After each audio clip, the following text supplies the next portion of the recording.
competitive division had a 4-4 record. And 2 weeks later, it became the first division in NFL history to be knotted at the 10-week mark.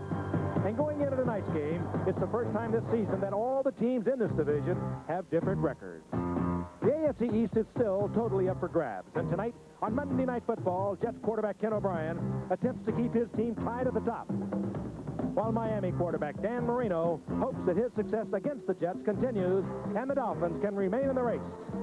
Tonight from Miami on ABC's NFL Monday Night Football, it's the New York Jets and the Miami Dolphins. This is our 18th season, and with those years, so many memories.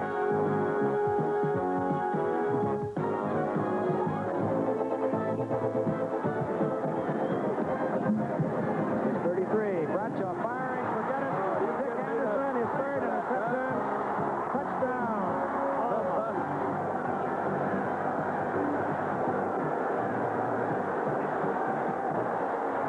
Not. He scored. Brilliant. On 3rd down and 2, Woody Bennett goes in motion, and they give it to Hampton. Big hole out in front. And nobody's going to catch him. Touchdown on the ground.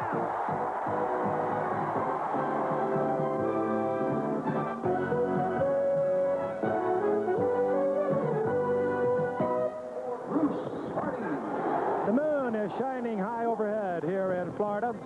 It's a beautiful, balmy, breezy South Florida evening, a perfect night for football. And tonight, it's the New York Jets and the Miami Dolphins, two teams trying for a playoff spot in the NFL. This ABC Sports exclusive is brought to you by Pontiac, America's road car company. We build excitement. Brought to you by Miller Brewing Company, sole sponsor of the U.S. Olympic Training Centers. Brought to you by Transamerica, the power of the pyramid is working for you. And brought to you by Tandy Computers, there is no better value. Hello again, everyone. I'm Frank Gifford, and welcome to Joe Robbie Stadium, where tonight the New York Jets will meet the Miami Dolphins. The Miami Dolphins, 5-6, they are struggling to stay alive, and they are really struggling. They know that if they lose tonight, for all intent and purposes, their season is over, and they can start thinking about next year and dreaming about future draft picks. To say the least, Don Shula is a very unhappy head coach. For the New York Jets, they're a little better off. They know with a win tonight, they can move into a tie with Indianapolis in the AFC Eastern Division at 7-5. But it's been a tough year for both coaches. They can't understand what's happened. They don't know what team is going to show up on any given Sunday. 2 weeks ago, the Dolphins played the Dallas Cowboys, and they played well offensively and defensively. A week ago, they went up to Buffalo, and they were shut out 27-0, so you don't know who's going to show up. And Al Michaels, Joe Walton has had the same frustration. They have played 6 games. The last 6 games, they've won 3, lost 3, and they have won in strange ways, and they have lost in bizarre ways. He may not be the happiest man, but he's not in bad shape, all things considered, right now, Frank, because the one thing about the New York Jets is they control their own destiny. If they win all of their remaining games, they would clinch a playoff spot, and right now with a victory tonight, they'd be tied with Indianapolis for the top spot in the AFC East. They are a lot like the team we saw last week, the Seattle Seahawks, in that you don't know what you're going to get. And if you've only seen the Jets this season on Monday Night Football, they look great. They played their 2 best games in prime time. Week 2, the night before the strike, they beat New England by 19 points. And then 4 weeks ago tonight in East Rutherford, New Jersey, they came from behind to beat Seattle by 16 points. Last week, though, it took a blocked field goal run in for a touchdown by Rich Miano to eke out a victory over Cincinnati. But the Jets have won 3 out of 4 and could move into a tie with the Colts for first place with a victory. As far as the Dolphins are concerned, Dan, I know one thing that Don Shula has to be hopeful of tonight. Last week was an aberration and not a precursor. They look terrible. Yeah, he's hoping it's an aberration because, Al, absolutely one of the worst performances. 27-0. They were shut out by Buffalo last week in Buffalo, and it really wasn't even that close. General Custer was treated better at Little Bighorn than the Dolphins were last weekend up in Buffalo. All right, so how does the team respond? Well, your immediate response is to think they come out of here with fire out of their noses and they're going to play a darn good football game. On the other hand, regardless of the sport, whether it's basketball, boxing, football, how many times have we been able to look back at a specific game and say, you know, that team was never the same after they took that beating? So tonight, will it be the good? Will it be the bad? It's got to be one or the other, because last week, for sure, if you're a Dolphin fan, you saw the ugly. Did you ever? And Don Shula last week very upset because not only did the Dolphins play so brutally in Buffalo, but it was a very big game. They knew it, and they could get nothing going. And so there he is with Marino and Joe Walton. the only coach in the history of the Jets with a winning lifetime mark. 7 over 500 and 6-5 on the season coming in. And here at Joe Robbie Stadium, it's the Jets kicking off to the Dolphins with Pat Leahy to put it in the air, and Lorenzo Hampton, number 27, and Scott Schwades, the rookie, number 81, back to receive. And this is Hampton who will run it out from about 4 yards in, and Hampton brings it back out to the 21-yard line. Billy Griggs making the tackle, and here comes Dan Marino, who had thrown a touchdown pass in 30 consecutive games prior to last week's debacle in Buffalo. His career mark against the Jets is good. 22 touchdowns, only 8 interceptions. And he's got the rookie Troy Stratford in the backfield with him, with the blocking back Bennett, Duper and Clayton the wideouts, Hardy the tight end, and the offensive line, the man in the middle, Dwight Stevenson, perennial Pro Bowler. Through the middle, Stratford for a big gain out to the 36-yard line. And Stratford, who was limited last week to a total of 23 yards at Buffalo, explodes through the line for a first down out to the 35 and a gain of 14. Lyons, who missed last week's game, is back, and Klecko comes back from knee surgery. He starts for the 3rd consecutive week. There are the linebackers. And the defensive backs, Carter and Howard at the corners, Miano and Hamilton, the safeties, and the Jets are banged up in the secondary. Ron Davenport replaces Bennett now in the backfield. The fake is to Davenport, and the pass is dropped by Hardy, and that has become an all-too-common sight for the Dolphins. For Hardy, for Dan Johnson, the other tight end, and the receivers as well. Marino has been the victim of a lot of dropped balls in recent weeks. 2nd and 10 from the 35. Now, when we saw Stratford take off in that very first play, it was almost deja vu of a year ago. Remember, we thought they'd be throwing the ball, and they just ran the Jets right out of the stadium, beating them 45-3 in the second game a year ago. And Lorenzo Hampton that night ran for 148 yards. Stratford gets tackled after a pickup of 1. It's Lance Mel, another of the Jets back from knee surgery, who makes the stop. And he was not there a year ago, number 56, nor was Joe Klecko, number 73, nor was Marty Lyons, nor was Gastineau. They were all out of the lineup when the Dolphins took them apart on the ground a year ago. 3rd down and 9. Dolphins to their own 36-yard line.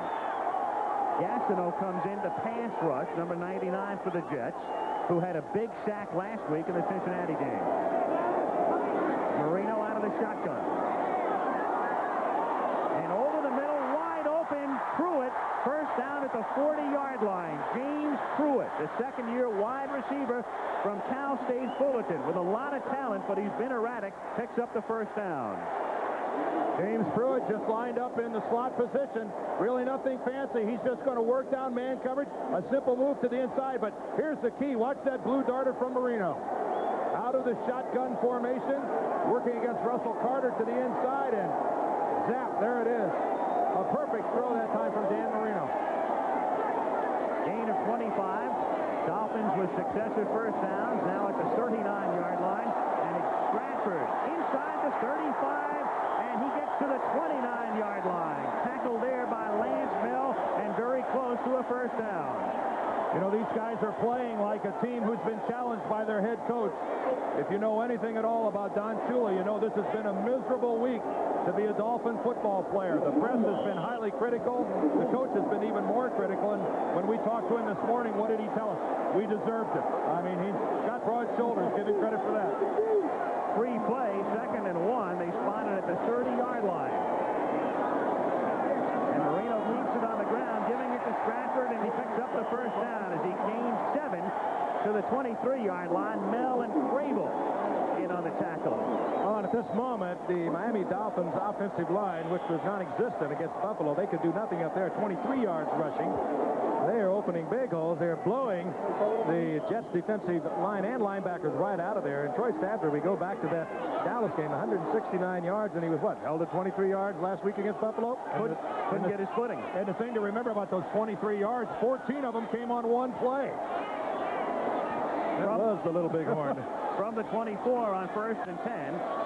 It's Ron Davenport for a gain of 5. One thing about the Dolphins this season, they have been very proficient on their first drive of a game In 11 games this season, they have scored 6 touchdowns on their first drive, and they're trying to make it 7 out of 12 here. And off to a good start down to the 19. We could put the other numbers up. On the other hand, the Jets have been very tough against scoring in the early going of a football game. Jets have given up only 20 points all season in the first quarter.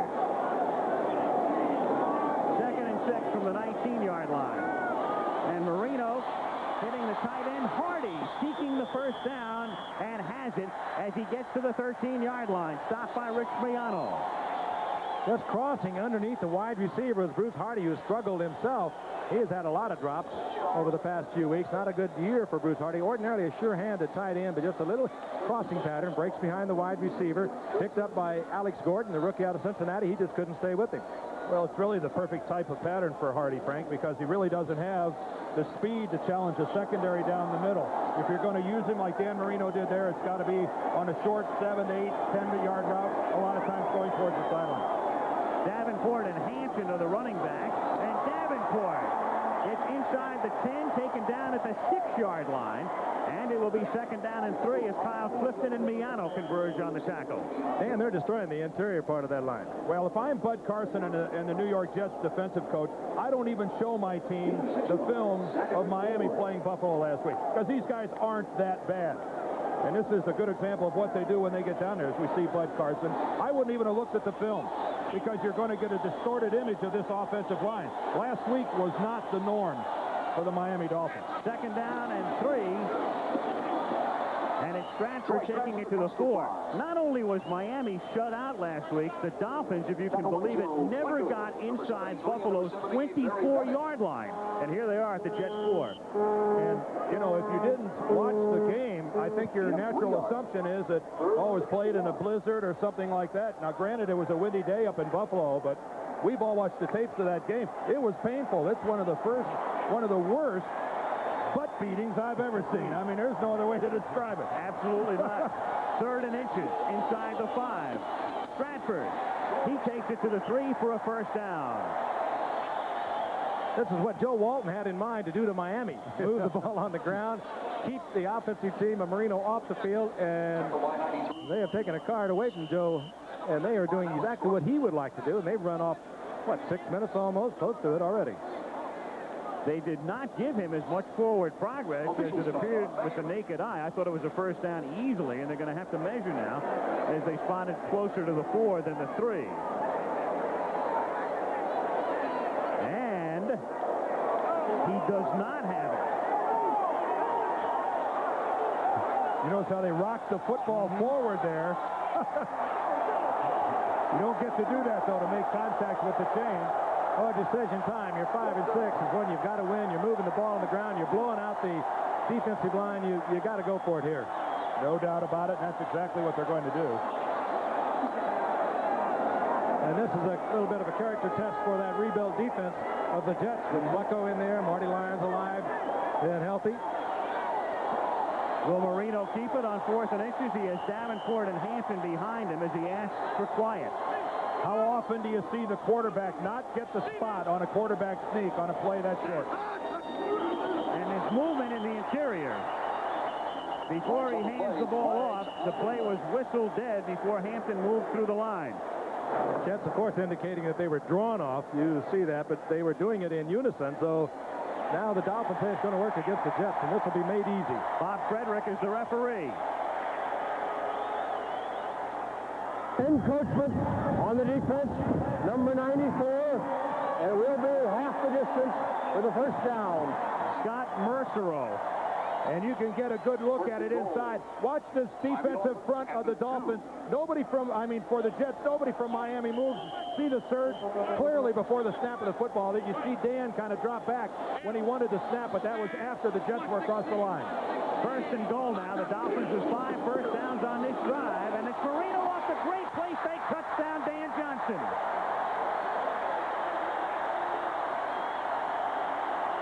Johnson's 3rd reception of the year, and did Marino hide that? You got to play him for pass, however, because when they get down there, their pass is like a run. And the Dolphins 6 minutes and 37 seconds as they drive down the field for the touchdown. The play fake now. Look at Marino. Puts it right on the hip. Johnson is there, wide open. Jets reading it, run all the way. Well, how about the play fake of Troy Stratford? That guy's 4 feet in the air selling the run. Quad Reves for the extra point. John Strock puts it down, and the Miami Dolphins, who were so futile a week ago, come out of the box with an explosive drive, a perfectly executed drive, 6 first downs, and a touchdown. Well, the play action faking is what sets this play. It was marvelous handling of the football in the backfield, and Troy Stratford sells the play. Watch Stratford go to the air. Now, if you're a New York Jet, you've got to honor that. They did, and the result, Miami touchdown. Wonder where they thought the ball was. So 80 yards. They picked up 5 first downs along the way, and a touchdown counts as a first down. So that's 6 first downs on that drive, which culminates with Marino's pass to Johnson for the touchdown. Miami on top 7-0 as Reves puts the ball in the air and kicks it 3 yards into the end zone, and Humphrey will down it there. And so the Jets will start their first drive from the 20-yard line with 8:16 left in the first quarter in Miami. So the New York Jets have the football for the first time tonight. They start this drive from their own 20. Miami started its drive from the 20. Went all the way. 46 of the 80 yards for Miami on the ground after they were held to a total of 23 rushing last week. First and 10. The Jets, as they're prone to do a lot, start with a double tight end with Cleaver going in motion and O'Brien to put it up, and he swings it out, and it's dropped by McNeil. It was a forward pass, so it's incomplete. Second down. Plays like that got Freeman McNeil on the bench one time as Joe Walton benched him in favor of Johnny Hector. And this is not the way to start a football game, either giving confidence to your quarterback or to yourself. He took his eyes off it. He caught 7 balls last week against Cincinnati. He just took his eyes off that, and that was a good shot of it. You could see it. Second and 10 from the 20-yard line. Cleaver coming in motion. And McNeil finding no room at all. Stopped behind the line of scrimmage by John Boza, the #1 draft choice out of Boston College. And the Jets 3rd and 9 with Ken O'Brien at quarterback. And O'Brien behind him tonight has Freeman McNeil starting with Johnny Hector, I'm sure, to see a lot of action as well. The rookie Roger Vick, and then Toon and Sohn. Remember, Wesley Walker is on injured reserve. And there is the offensive line, which is somewhat back to normal or getting back to normal. Reggie McElroy, among others, is back. 3rd down and 9. The Jets have not been proficient in these situations this season. Hector and McNeil are the backs out of the shotgun with O'Brien throwing, and it's tipped incomplete. One of the Dolphins got a hand on it. Might have been Rick Graff, the linebacker, and the Jets to do the kicking, and it was Graff. Graff, of course, replacing Bob Brzezinski as Shula trying to shake up that defense. And Dan spoke of emotion a while ago. You can almost smell it up here, and you smell it all on the right side. The Dolphins are fired up. They're jumping up and down on every play, and the Jets, at this point, just lifeless. Dave Jennings to do the kicking. And the rookie, Scott Schwades, is back at his own 40-yard line. Jennings, a low gross average this year, but a very high net average. Schwades at the 41. Into Jet territory and nearly broke it, but a marker is thrown as he got it back to the 42-yard line. Tracy Martin making the stop, but Bob Frederick with the upcoming call. Highly uncharacteristic of the Jets. Their punt coverage has been great this year. And that will negate most of the run back.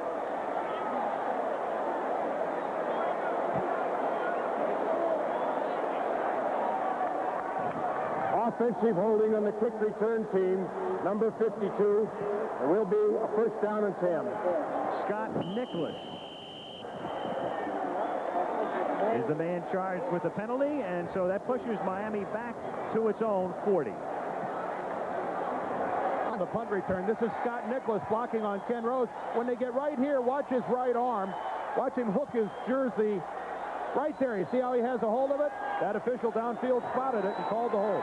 Back live on 1st and 10 from the 40-yard line. It's Marino throwing complete at the 49-yard line. The catch made there by Mark Clayton, shy of the first down by about a yard. It'll be 2nd and 1. That time a little pressure on Marino as Marty Lyons got in there, flushed him out of the pocket. They were still able to get the completion. And they spotted closer to the 40. They call it 2nd down and 2 now. Clayton with 18 receptions, 18 touchdown receptions in a season, and that's being challenged now by Jerry Rice of the 49ers, who has 15. This is Davenport trying to thread his way for a first down and gets to midfield, hit there by Bob Crable, the 6-year linebacker, number 50. And they have to get to just across the 50-yard line, so Marino looking over to the bench and telling Shula he's about half a yard shy. 3rd down and inches from the 50. 6 minutes to play, first quarter. Dolphins on top after a very impressive first drive, leading by a score of 7-0.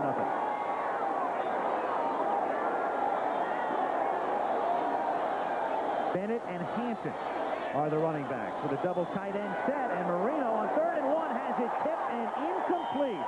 Tried to hit Hampton, and it was Barry Bennett who blocked Jim Breach's field goal attempt last week. Miano picked it up, went in for a touchdown to provide the Jets with a win over Cincinnati, who batted it down.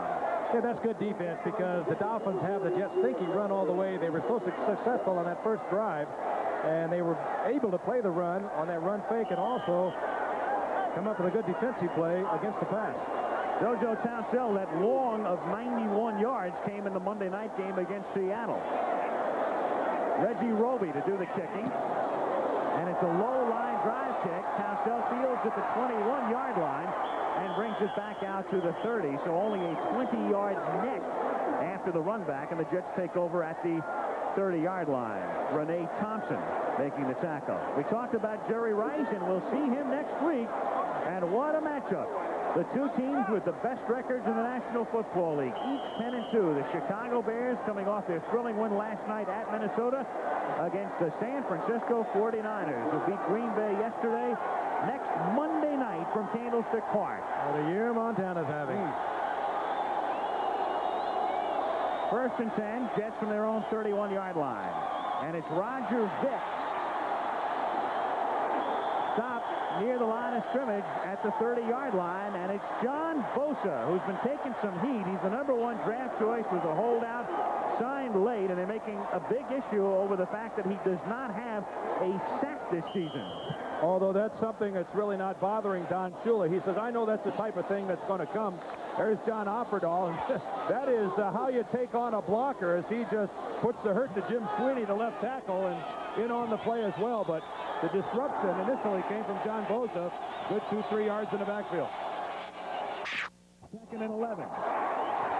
O'Brien slings one complete out to the 35-yard line to Kurt Sohn. And forward progress will take it to the 36 and set up a 3rd down and 5. Chip and Graff in on the tackle. That time a little bit of pressure on the part of Miami, but they only have 12 sacks. And this defensive line, the front 3 there, they only have collectively 4 between them. And so we talk about John Bosa. If he had 3 sacks, he'd lead the Dolphins. So he's not far behind. They just are not a good pass pressure team, and consequently the Jets feel that if they can keep themselves out of the 3rd and a lot of long yardage, they can say 3rd, 5, 3rd, or 6. They're going to be in good shape all night. Jets with a 3rd down and 5. And a lot of time for O'Brien, but he has it picked off at the 45-yard line by Paul Langford. Inside the 20, the 10, and Langford takes it down to the 1-yard line.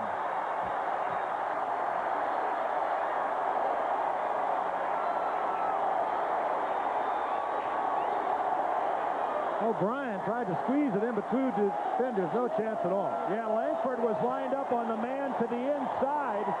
Dan Marino's trying to work, Kenny O'Brien trying to work the ball to the outside. Doesn't see Langford. You see him react back from the inside. And without being seen, it's a sprint to the goal line. And, boy, he'll take a little ribbing from his teammates about not getting into the end zone. Being caught by an offensive lineman, of all things, Jim Sweeney. Langford takes it inside the 1, first and goal, Miami, as they try to go up by 14. And it's Hansen not getting in. Stopped just shy of the goal line, and it's second down and goal. Paul Langford. Well, I guess the Dolphins figure the turnabout is fair play after falling behind to Buffalo last week. It's certainly a lot better to be on the other side of things, and that's what they're on the verge of doing right now to the Jets, climbing out to a 2-touchdown lead still in the first quarter. And this is a team playing with emotion tonight. Diving in, Stratford, touchdown. Same dive as before, just that time he had the ball. Maybe said to Dan Marino, if I'm going to go to all the work to sell your play pass touchdowns, maybe you can do me a favor and give me the ball. This guy could jump, though, Frank. Takes him 3 yards out. Topsy-turvy right into the end zone. That's good-looking football right there. From behind, Troy Stratford to the air, and that's why you wear shoulder pads. The team whose attention was got this past week by Don Shula. Yes. You think so? You think so? Reves boots it through, and the Miami Dolphins. One long drive and then cash in on an interception. And with 3:23 to go in the first quarter, they lead 14-0. Kane wasn't here last year, but remember we did the Jets and the Dolphins on Monday night, and what happened? Oh, you know, we said earlier we don't know which team is going to show up anymore after the strike. Well, I think the Bears showed up tonight. We may need a Bo Jackson if this keeps going. Yeah, where's Bo when we really need him? 14-0 is the score last year in the Monday night game between these two teams. The Jets came in with a 9-game winning streak, and Miami won it by a score of 45-3. And the Jets never won again. That's till the end of the season, until they got into the playoffs to beat Kansas City. They lost their last 5 before beating Kansas City in the wild card game. 14-0. Reves checking off, and it's taken at the 3-yard line by Humphrey. The 20, the 30, the 40, and Humphrey out to midfield. And he's tackled by Fuad Reves. And most teams in recent weeks, and there's Reves limping off, have been kicking away. They've been squib kicking away from Humphrey and Townsend. And this time they test him, and Humphrey burns him. Well, so why? He can take it back any time, and he has. Historically, they just like to stay away from him, but he does it. The only way he can be a good kick return man is the way he does it. Total abandon. He hopes the opening's going to be there. It was. Well, you have to be decisive. You can't be moving parallel. But that time, with a good move, Reves, give him credit. That's a touchdown, New York, if he doesn't throw his body into the fray. Jets at the Miami 49 after that 47-yard run back, and O'Brien to put it up, and O'Brien has to run with it and gets back to the line of scrimmage. So there is no sack. It is John Bosa with no game but close to a sack, and the Dolphins have not had a sack in 3.5 games. And that is the risk that an offensive team runs when they only send out 2 receivers.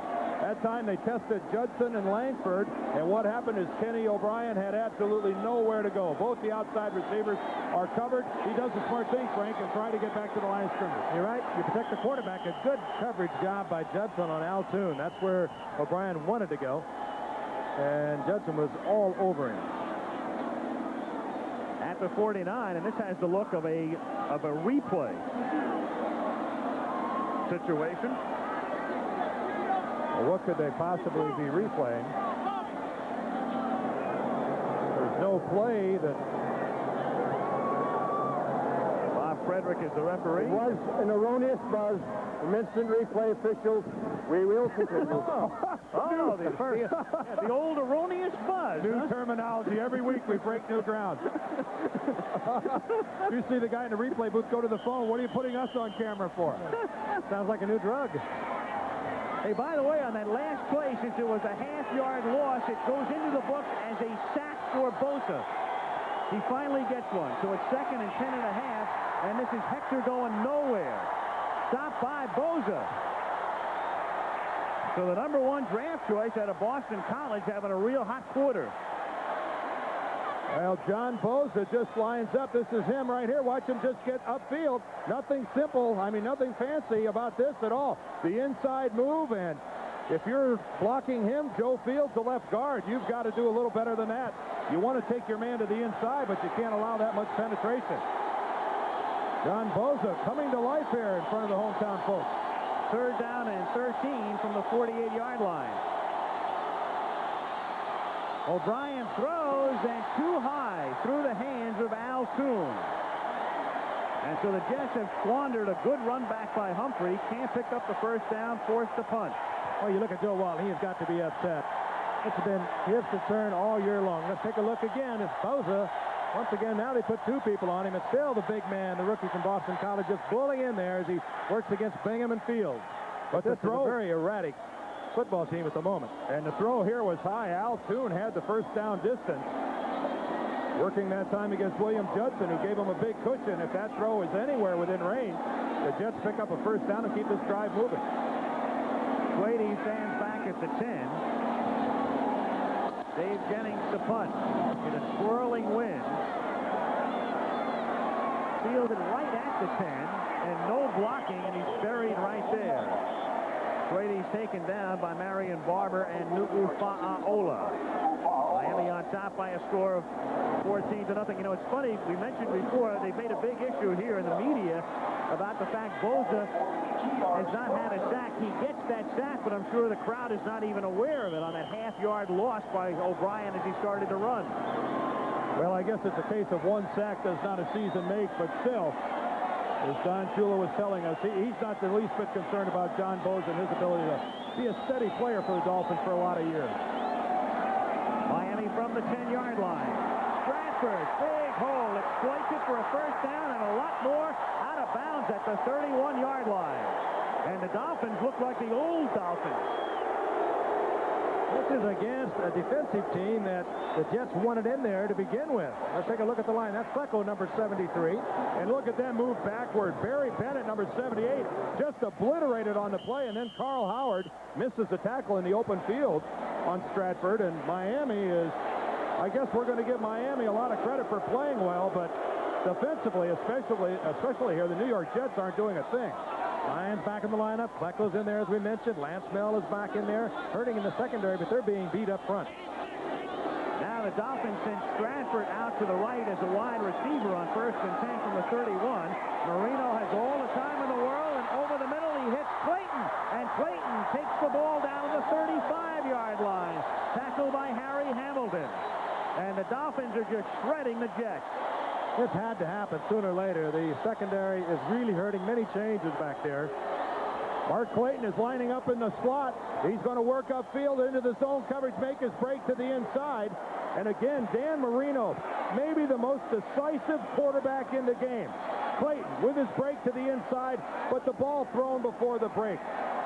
I don't know right now that there's a better quarterback in the game at making that snap decision in his mind and instantly translating it to his arm, getting rid of it. You see how he released it? It was strictly armed. He did not have to take a step in that direction. He was almost horizontal to the receiver, and he whipped it with his arm, and it was right on target.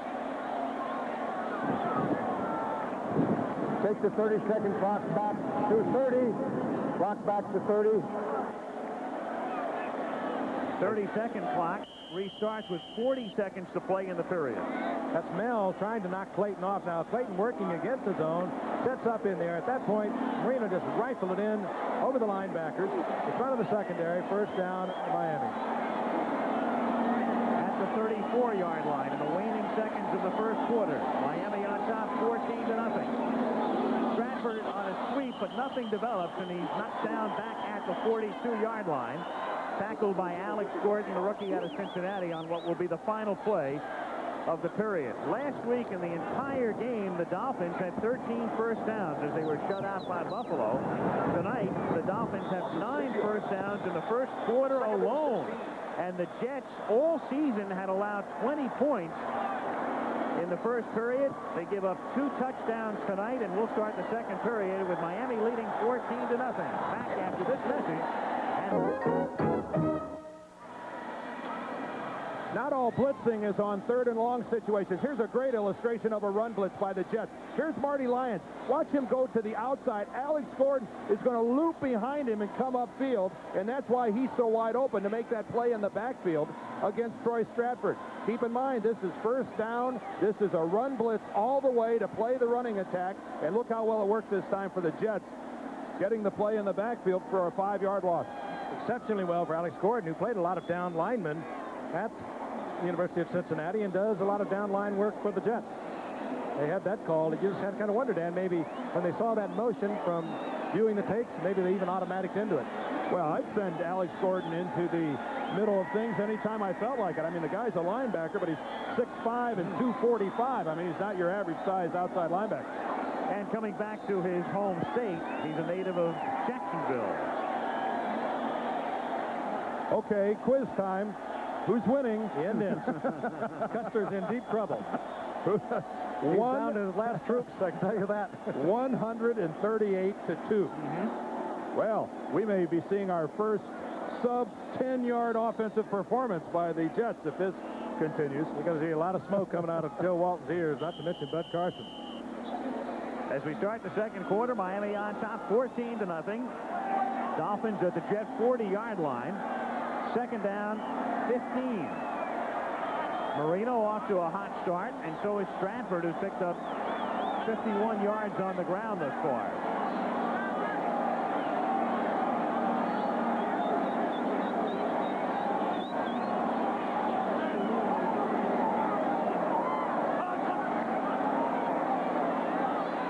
Marino throws over the middle, hits Stratford, and Stratford is taken out of bounds at the 31-yard line by the cornerback Carl Howard, and it will be third down and 6 as he picks up 9.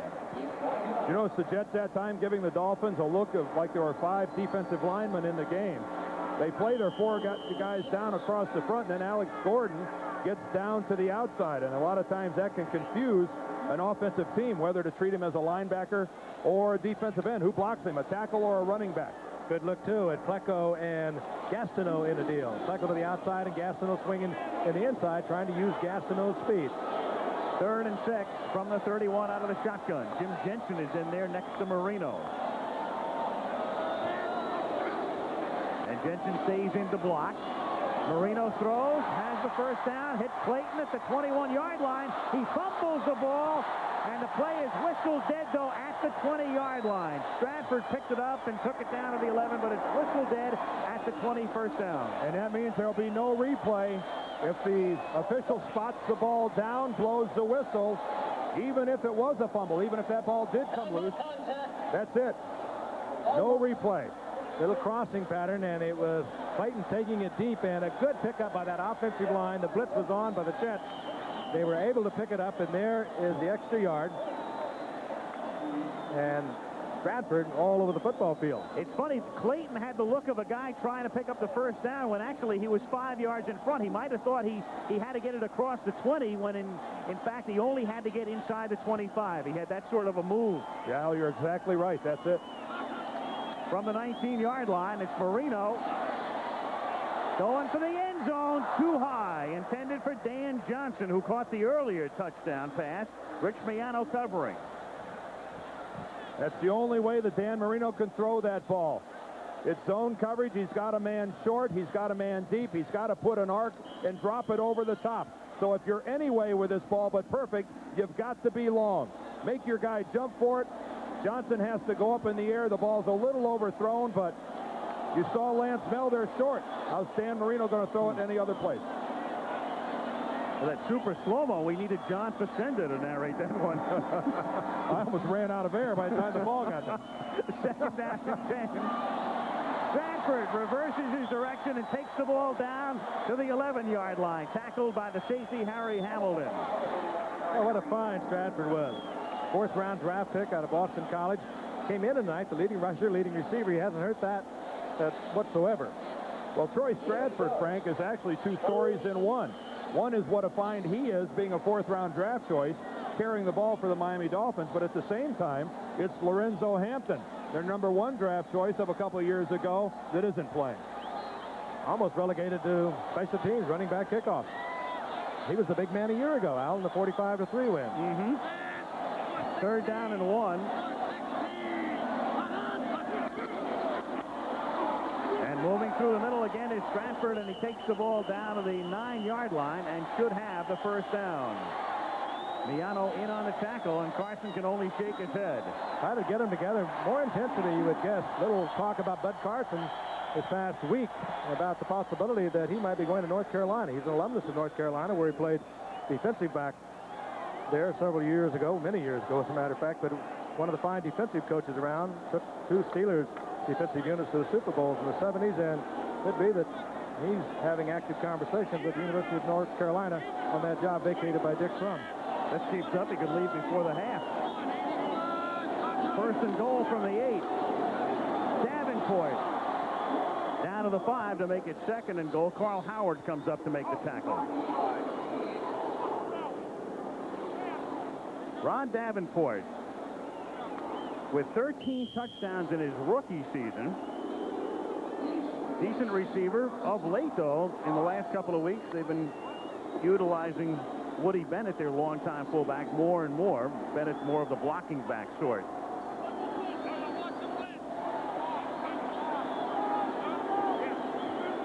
Second and goal. Marino throwing and down to the 2-yard line, taken there by Davenport. And it will be third down and goal.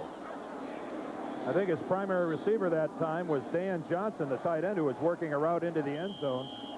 Ron Davenport is nothing more than a guy that goes out, sits down, and tries to get open, but it's only a couple of yards on the pickup. And still, though, when you've got a quarterback like Dan Marino, you're not afraid to take that chance. You know, that's a risky pass. He throws that into a crowd.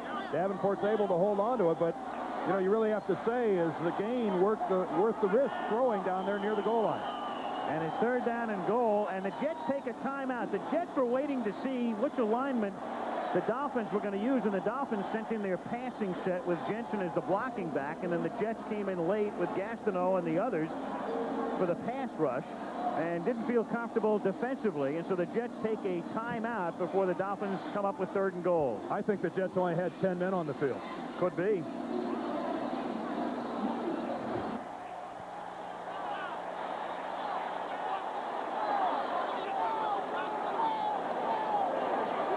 And Bob Frederick said, hold everything before third and goal. And it could have been that the Jets, as Dan counted earlier, that they might have only had 10 players on the field, and now they got 11. They got 12. 12 had one leaving. Oh, this is... the Jets have really looked bad here at the last 2 plays. They had to take a timeout. Now it's third and goal. Marino out of the shotgun, sends Jensen in motion. Oh, no. And throws, but the play was whistled dead. Duper caught the pass, but the play was dead at the outset.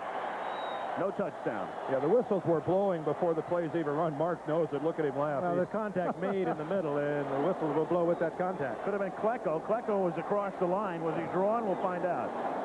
There was encroachment on number 73 of the defense, and the whistle is blown, and therefore it will be a penalty.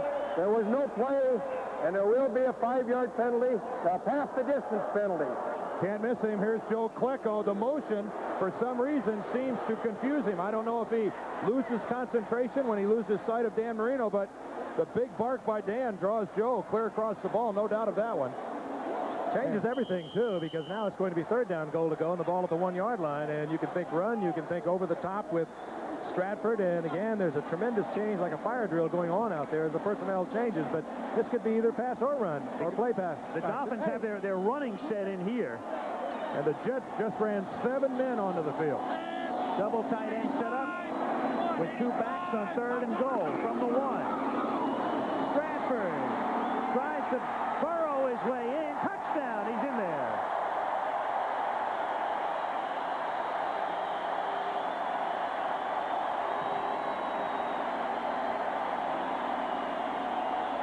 Troy Stratford went over the top for 1 touchdown and underground here for the other.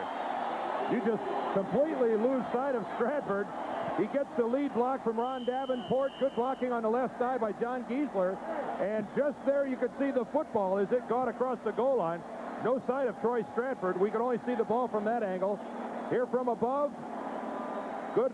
Ooh, the knee was down. Did you see the knee get down before the goal line? Gervais kicks it wide to the right. And that's about the only thing the Dolphins have done wrong so far. That's the first extra point he has missed. So Stratford has taken the high road and the low road to score twice. Again, we'll look at the touchdown. Watch his knee. See where it lands. Driving into the end zone. His knee's down on the 1-yard line, folks. Had the ball, broken the plane. Gervais made a tackle on Bobby Humphrey before, was shaken up, missed that extra point, has his thigh wrapped, encased in ice, and so Reggie Roby will kick off for Miami with a score 20-0 Dolphins. Miami has had to make a lot of adjustments this year in their kicking game. Remember when Reggie Roby got hurt in that game up in New England? Opening day. Don Strock had to come in and do the punting. This has not been an easy year for the guys kicking the balls here in Miami. And on opening day in New England, it looked like Roby might be out for the entire season the way he went down.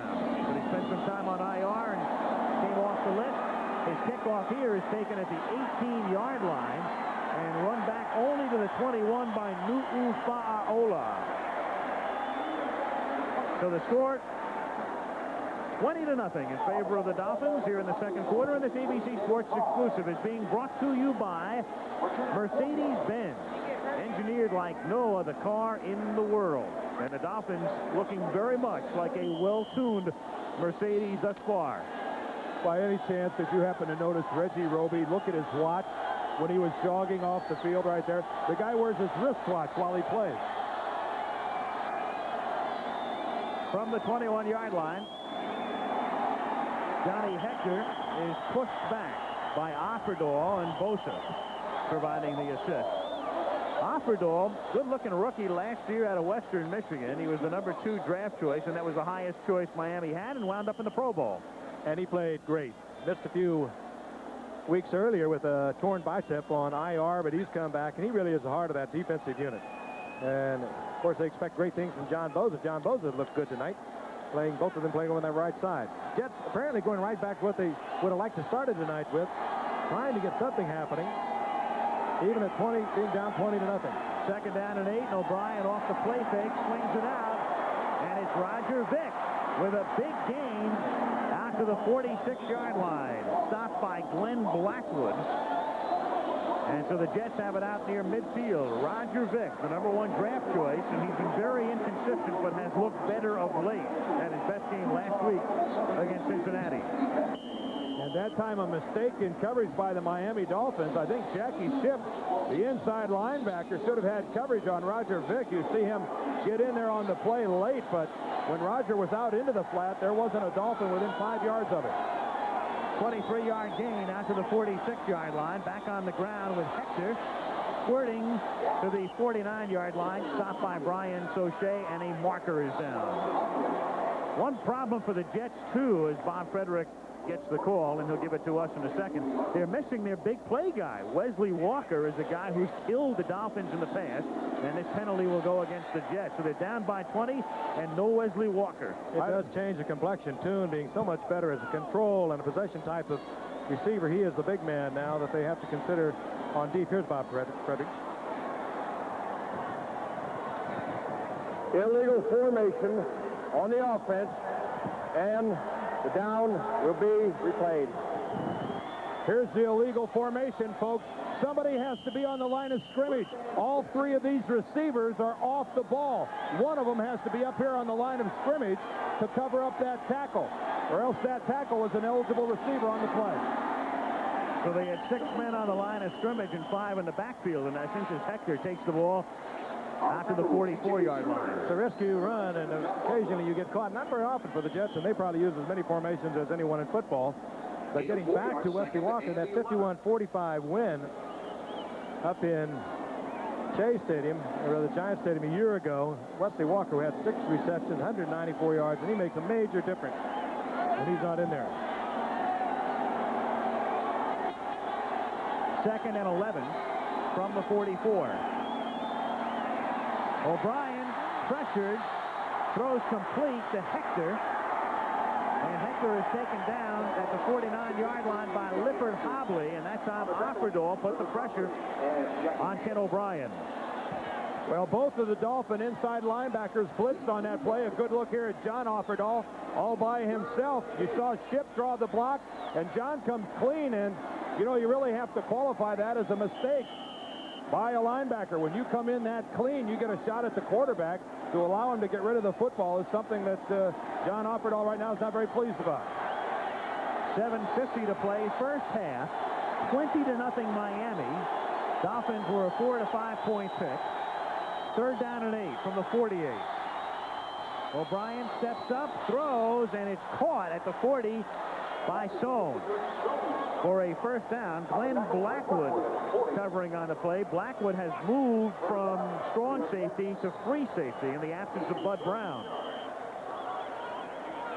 Sohn, an underneath receiver, filling in for Wesley Walker, whom we were talking about a moment ago. And 1 of 5 Jets, and maybe Dr. Nicholas should be their most valuable player, but 1 of 5 players starting tonight, offensively and defensively, with reconstructed knee surgeries over the years. First and 10 from the 40-yard line. Hector stopped for no gain. And you know that Steve Hurd is in the truck when the graphic pops up on Sohn, only active player from Fordham University. The Rams this year were 10-2 in Division III. Who told you that? A little birdie. the little Seahawk told me that. I know you're a Fordham season ticket holder, Al. I know you're at all the games. Dan's little Seahawk still circling up there, perhaps. That is another story. We'll get to that. We better. We may need that story. Second and 10 from the 40. O'Brien has it tipped. Intended for Rocky Cleaver. O'Brien again wanted Toon deep, and Toon was well covered once again by William Judson. He also had help in the middle from Glenn Blackwood, who, as Al mentioned, is playing out of position, a free safety. And in a hurry, O'Brien tried to get it to Cleaver and overthrew it. Well, Kenny's got to be really upset with himself. It's not often a quarterback gets to stand in the pocket as long as Ken O'Brien got to stand there and survey the field that time. He had a good 5 or 6 seconds. And then ultimately, when he decided to let it go, it just took off on him and was a good 2 yards high. On third and 10. O'Brien nearly sacked, is able to shovel it, but he was in the grasp and control, as the phrase goes, of David Fry, the linebacker. And for a team that only had 12 sacks coming into tonight, only 7 by the players that are active, they are getting a tremendous amount of pressure against an offensive line that the Jets really wanted to open the season with. And there is that pressure, and there comes Fry. And they call it in the grasp, very close, but they were very definite about it also. Well, look at what the Dolphins came with that time. Paul Langford, the corner, came on a corner blitz. David Fry came on a blitz up the middle. I mean, they brought 8 guys at the quarterback. And when you can do that, Dan, you know you're very confident. Things are going your way. Yeah, they're playing like they have a 20-point lead. Jennings kicking. Good. Deep kick. And it bounces into the end zone for the touchback. So it will come out to the 20-yard line with 5:45 remaining in a first half dominated by the Dolphins. 20-0.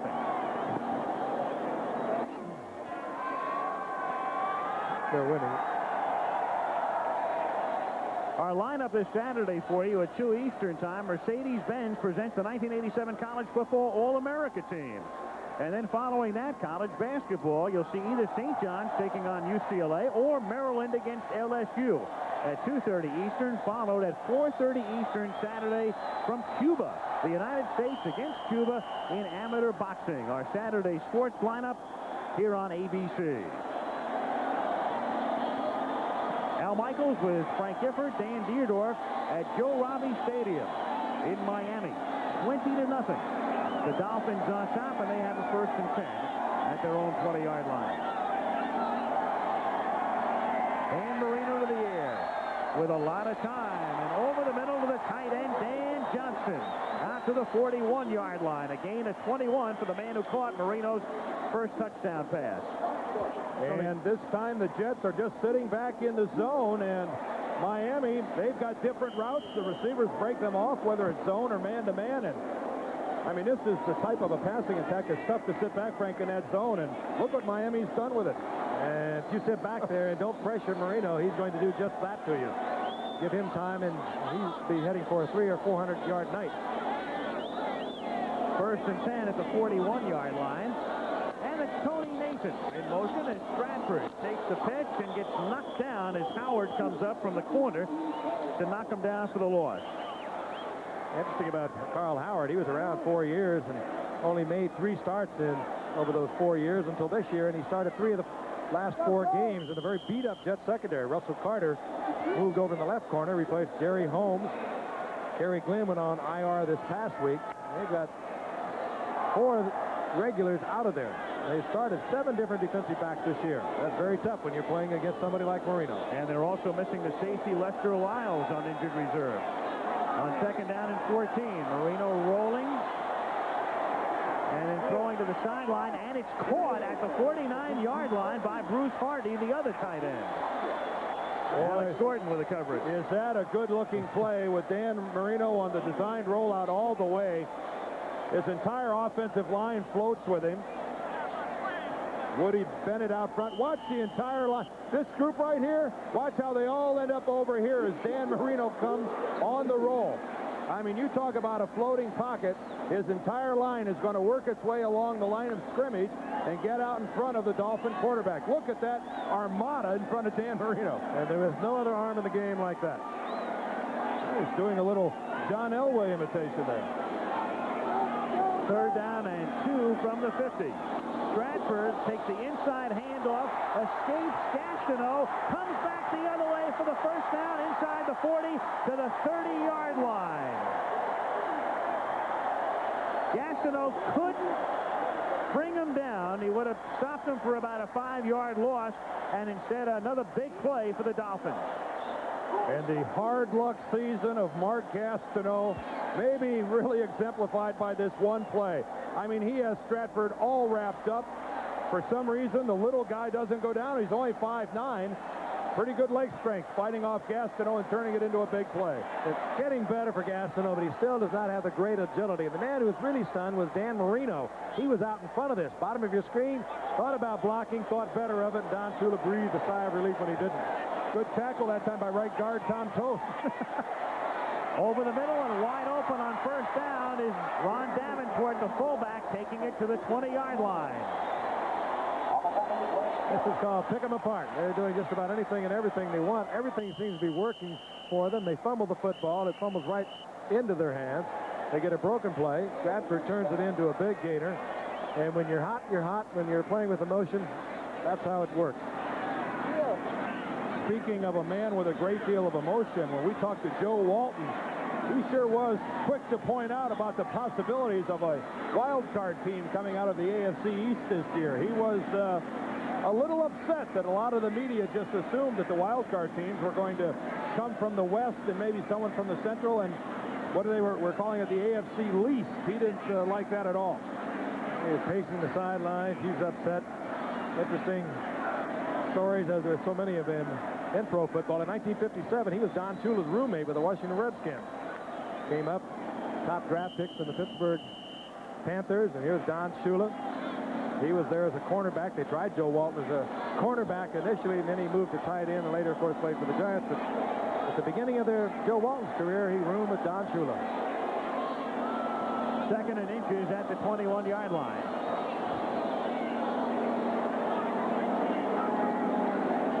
Marino, on what amounts to a free play, has it knocked down. Nice move by Carl Howard, who comes in to get a hand in front of Bruce Hardy and create a 3rd and 1. Aggressive play that time by Howard. I think there was a little bit of moaning going on in the stands here at Joe Robbie Stadium. They thought that Howard interfered on the play. Let's take a look. You be the judge. He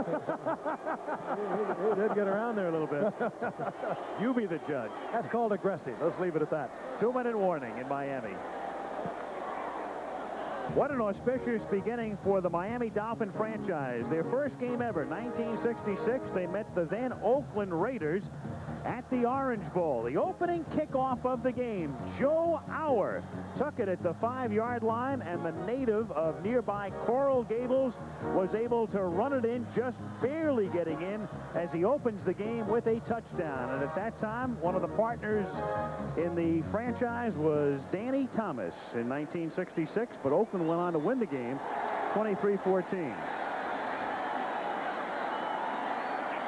Miami on top by a score of 20-0 as it's 3rd and 1 at the Jet 21-yard line. And Marino off play action has to throw it low at the feet of Dan Johnson and incomplete as he was pressured.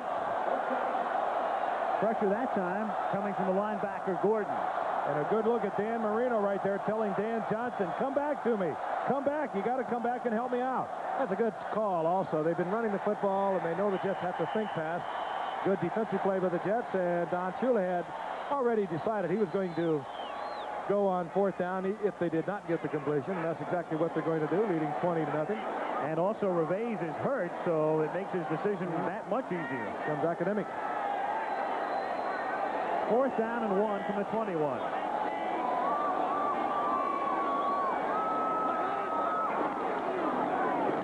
Stratford, and he's bottled up at the 21-yard line. Barry Bennett leading the charge. It's 3rd, and we called it 1. It's 3rd and inches, so we'll see about the spot here. 4th down and inches. Oh, we've got a little scuffle going on now. A little territorial scuffle. Barry Bennett that time had the initial penetration. Marty Lyons, the last guy off the ground, and I'm not so sure that they are going to pick this one up. A slow developing play out of the eye, and the Jets won the battle on the line of scrimmage that time.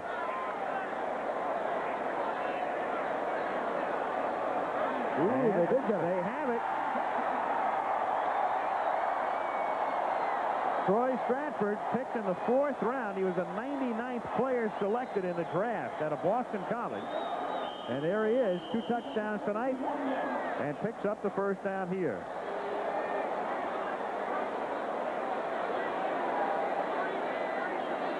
Stratford had that great game against Dallas, the terrible game against Buffalo, and he's back on the beam tonight.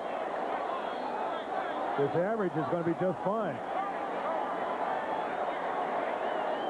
1st and 10. 1:20 to play in the half. Hampton is now in there. And the pass is out of bounds. Cooper had it, but he was out of bounds.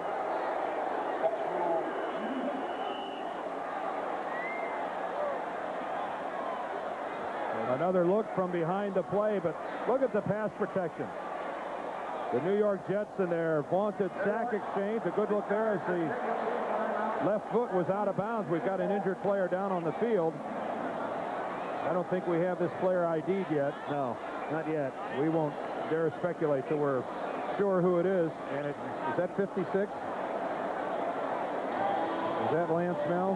I thought I saw a 5 and a 6. I did see a 5. It appears to be. Yeah, that is Lance Mel, the injured Jet.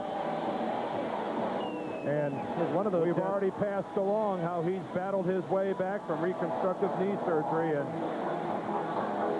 if you have a heart right now, it's beating a little faster thinking about Lance Mel. And there you get a perfect look. I think that was Lorenzo Hampton that fell onto the left knee of Lance Mel. That knee was reconstructed last year, and Lance has worked, slaved, and finally got himself back into the lineup as a starter, and this being his 3rd start, and is getting back to all the moves that he had.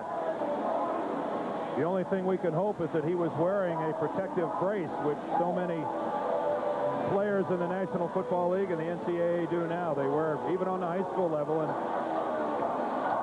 if the blow is from a certain angle, that brace can be all the help in the world. It can be the difference between playing later in the game and not playing the rest of the season. Saw it yesterday with John Elway, and when he was hit in the game against New England, and the brace actually threw him forward. And, of course, he does wear that brace, and I'm sure it saved a very severe injury to John Elway yesterday. Trying to get a definitive word on Lance Mel. It means much more than just talent in that lineup for the Jets. A very spirited player along with Joe Klecko, and they have been hurting without them, and now Lance Mel is leaving the field. Well, that's what helped doing the Jets last year after that great start when their key people started going down. They really never recovered, even though they gave a great account of themselves in the playoffs, and in fact got very close to winding up in the AFC Championship game, taking Cleveland into double overtime. If there's anything encouraging that I saw there, it's that when Lance Mel was walking off the field, he was putting weight onto the knee. He was putting weight onto his left leg, and I don't want to minimize it at all, but I've had 3 knee operations, and when I was really hurt, I wasn't able to put any weight on the leg at all, so we're hoping for the best. Second down and 10. Miami now at the 20-yard line. Marino throwing and dropped by Davenport. And a marker. A penalty marker is down at the 7-yard line. Boy, did it come in late, too, from out of the end zone.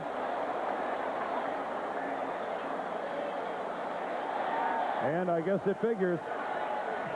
You're going to go bad. Go real bad. Defensive holding, number 27, first down.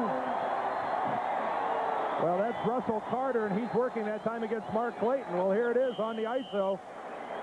That's the bump in the 5-yard zone. Now they're out of the 5-yard zone, and you don't need to be a genius to figure that out, Russell. That's going to cost your team 5 and an automatic first down. Way away from the play. He was not. Marino was only concentrating on Davenport all the way, so that really hurt. First and 10 from the 15. Dolphins had a sure touchdown, slipped through his hands as Stratford takes the ball down to the 11-yard line. And Mel on the bench, and we'll get a report for you.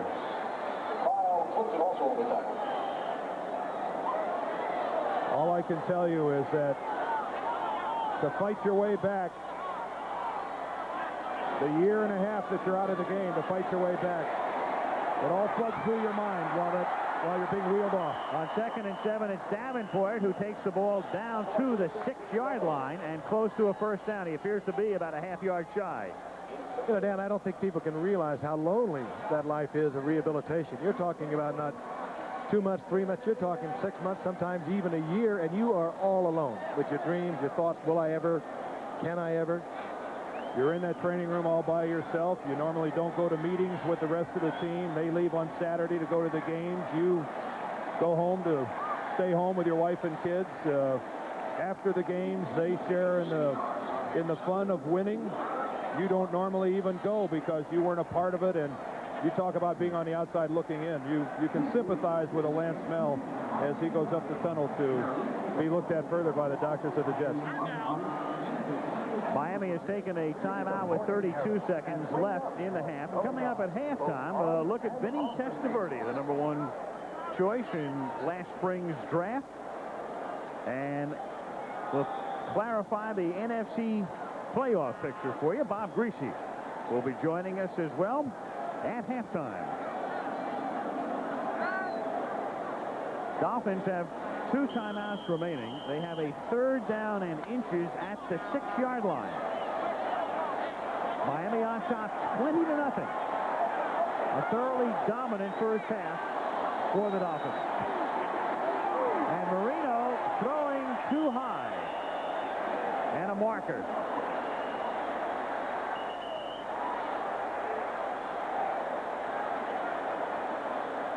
This one thrown from the far side, you have to think it's some sort of encroachment on the line of scrimmage. Or did the Jets have an extra man on the field? Instead of the 10 they had before, they may have had 12 here. More than 11 men on the defense. Half the distance. Well, this is First down. at Will be least a first down. okay. It's the first time, huh? This often happens, Dan, when you lose a player, an injured player like Lance Mel, because he ordinarily is in there, and you don't make the adjustment. Look at him right there, folks. Look at this. 1, 2, 3, 4, 5, 6, 7, 8, 9, 10, 11, 12. There's 13 guys in there, I think. Go to work, boys. It's like a fortune cookie wrapper. And a big play. It's a first down at the 3-yard line. First and goal. Stratford seeks his third touchdown of the night and has it. He's in there. Stratford back of Davenport.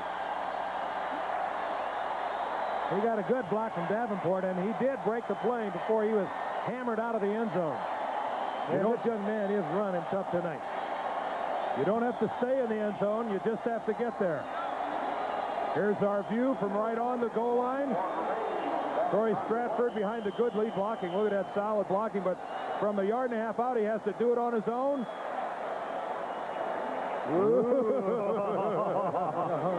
That's twice. Boy, now we're shooting it right between the hands of the head linesman, and I have a feeling that this one may go upstairs. They were about ready to snap the football before it could even be considered. Al Sabato is the replay official. Earlier we had an erroneous buzzer. This time we almost had a late buzzer. Let's take a look again. And while we're looking again, watch the lead block by number 30. Terrific by Davenport. And now just has to touch the goal line. And you got 6 points. Ever so close. The key here, are the replay officials going to see enough to overturn the call on the field? That is, I mean, that's what we're talking about. They have to have conclusive evidence to overturn the guys on the field. Burl Toller is the head linesman, and he was the man who came in to make the call. It was his call. While we're waiting this out, Burl Toller was one of the great football players USF ever turned out. Got hurt in the college all-star game and was never able to play. One of the fine officials around. And Frank, you wonder what's going through his mind right now, because he knows it's his call that's being reviewed. Now, granted, from that angle, it doesn't look like it crossed the plane. Are we dead on the goal line? Well, that's a good question, Frank. And again, I'm going to remind our viewers, there has to be conclusive evidence in the minds of the replay officials to overturn that man's call. If they overturn it, they still have 23 seconds and 2 timeouts, and they'd have a second down at the 1 millimeter line. I think they're communicating their decision down to the field right now. They're talking. The helmet's over, but look at the ball. The ball's back, being held against his numbers.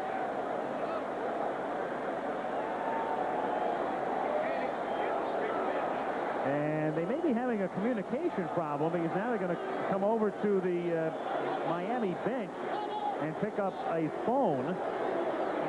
Earlier we had an erroneous buzz. Yep, that sounded exciting. Maybe they're going to ask Don Shula whether he thinks it's a touchdown or not. Think he could be impartial? He's in total control of this football game at the moment. Funny how this game changes. Blown out 27-0 Of course, a week ago. The people who hate instant replay, this is all the ammunition they need. They love it. Yeah.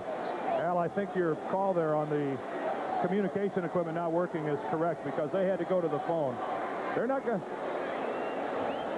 Miami offensive team's coming back out on the field. Upon a review by instant replay, the play has been reversed. It has not been a touchdown, and it will be second down and goal, and the ball will be placed. Oh, look at him upstairs. They made the decision that the problem in the delay was a communication problem. And that's just a small victory for Joe Walton, because they've got 2 timeouts and they got a couple of inches to go. And it's second down. A troubling season for Joe Walton. Up, down, never really able to determine what his team is going to do on any given Sunday, and that troubles him perhaps more than winning or losing. He drafts and he keeps players based purely on their output, whether or not they really come to play on every game. And this has been a very troubled time for him. Dan Marino argued that the 30-second clock should be reset. He won his case. They put it back up at 30. The eye back is Stratford. He gets it, and this time he's in again, they say. Kohler says he made it again. They don't need to look at this one. And for the moment, it is a touchdown. Well, what are the odds of us looking at this from the goal line and getting the call from Burl Kohler again? Hey, what do you know? In motion across the formation was Woody Bennett. Again, the lead block, and Troy Stratford. This guy goes to the air, stays low. Either way you look at it, this guy's making a habit of getting into the Jet end zone. You could play a tape back of the game a year ago between these same two teams. All you'd have to do is replace Lorenzo Hampton with Troy Stratford as Gervais comes off the bench to boot it through. Last year, Hampton scored 3 first-half touchdowns. Tonight, Stratford 3 first-half touchdowns, and it's 27-0 Miami. With the exception being, Al, that a year ago, Joe Flacco did not start, Marty Lyons did not start, nor did Mark Gastineau. They basically had their defensive unit intact tonight, and they are being blown away. I was going to say, they've really helped. Go back and find those other folks.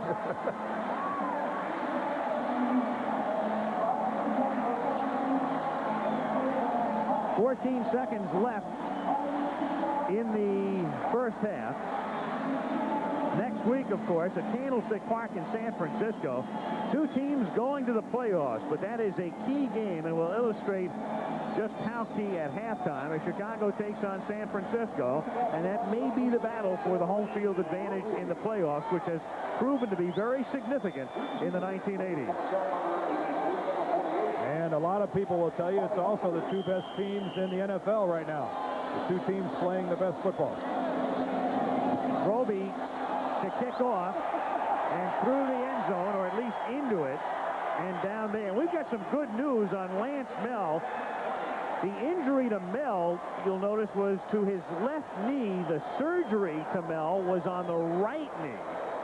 So we don't know the extent of tonight's injury. He was able, as Dan said, to put some weight on it, but the good news is it's not the same knee. That's the good news with the bad news, and they're also saying sprain. And as Dan pointed out, he was putting weight on it when he left. He said something to Joe Walton, almost like, it's going to be all right. Joe nodded his head and walked away from him, so hopefully that is the case. You never know until tomorrow, do you, Dan? No, it'll depend on how much swelling, how much it locks up on him, but that's certainly encouraging news for Lance Mel. O'Brien hits the tight end, Mickey Schuler, out to the 24-yard line. And that's going to do it for the first half. So last week, Buffalo destroys Miami 27-0. And tonight, at the end of the first half, it's Miami 27 and the Jets. Well, the Miami Dolphins, a thoroughly dominant first half, as was the case last year, on their way to a 45-3 win. They lead 27-0 at the half. And it's Reggie Roby to kick off because Gervais has the thigh bruise. And Roby's kick is a spinning kick, and that goes out of bounds. And the Jets... Well, the Miami Dolphins, a thoroughly dominant first half, as was the case last year, on their way to a 45-3 win. They lead 27-0 at the half. And it's Reggie Roby to kick off because Gervais has the thigh bruise. And Roby's kick is a spinning kick, and that goes out of bounds. And the Jets have the option of taking the football now at the 35-yard line under the new rules. And they elect to do that. And as we start the second half, this ABC Sports exclusive is brought to you by Miller High Life. Miller made the American way since 1855. By Jeep, there's a feeling you can get only in a Jeep. And by Magnavox, smart products for smart people. Magnavox, smart, very smart. From the 35-yard line, O'Brien starts with a pass, and he hits Al Toon, who was very silent in that first half. William Judson makes the catch. Toon has a pretty good thing going. You know, Largent has the streak everybody talks about. Steve's caught a pass in 149 straight games. Toon has caught 3 or more passes in 31 straight games. That's pretty remarkable. That's the biggest streak currently going in the NFL with 3 or more. And, you know, 3 or more is a little better indication of how productive you're being during the course of a ball game. It is. 2nd down and 1. And it's caught by Sohn for a 1st down. And just to put it into a little bit more perspective, in Largent's streak of 149, the longest period of time he has gone with 3 or more, 22 straight. There it is again, heavily weighted to the right of your screen. Well, it was a 42-yard second quarter for the Jets. Remember, they only had 2 yards at the end of the first quarter, so, boy, they really poured the coals to it, didn't they? On both sides, both offense and defense, it was all Miami. From the 48-yard line. O'Brien, and it's caught by Schuler. He makes the catch at the 44-yard line. That was linebacker Rick Graff, who started tonight for Bob Brzezinski. He's the rookie out of Wisconsin. Interesting to see what Joe Walton's philosophy will be. At the beginning of the game, he thought he could run the football. Thought he could run it. As we look at the 27-point, the halftime deficit, they're largest in 131 regular season games. But whether he'll stay with that philosophy, trying to run it, trying to power it up the middle, it looks as though he's going to try and hit underneath. The Dolphins, of course, thinking they might be going big. 2nd and 5. Looking for somebody who's open, and then throws, and wide open is Toon, and he gets inside the 10 for the touchdown. And did you see him stiff-arm Glenn Blackwood? Get out of my way. That started off with O'Brien looking out to the left side to Kurt Stone. And O'Brien, who has shown in recent weeks that he can move around a little bit, moved out of the pocket. We'll see it here. He looks off to his left. That's where Kurt Stone is working. Looks for Toon. He's covered. Slips out of the pocket and maintains the cool, the composure, and watch Toon. What a stiff arm he lays on Glenn Blackwood. Well, Al Toon came all the way across the field. He just worked all the way underneath the Miami zone. He ran a good 60, 70 yards by the time he caught the ball. Pat Leahy kicks it through, and if the Jets are to get back in the game, that's exactly what they needed. Come out, go right down the field in a hurry. It took them 1 minute, 2 seconds to score. There are burners at wide receivers. There are big, slow guys. And there are some guys that are both fast and physical. And that's exactly what Al Toon was on that play, fast and physical. In his 3 years in the league has had some huge days against Miami, but that's the first time he has scored a touchdown against the Dolphins. And tonight he was shut out in the first half, catches 2 on that drive, and the Jets try to scramble back, now down 27-7, and the wind has blown the ball off the tee for Leahy.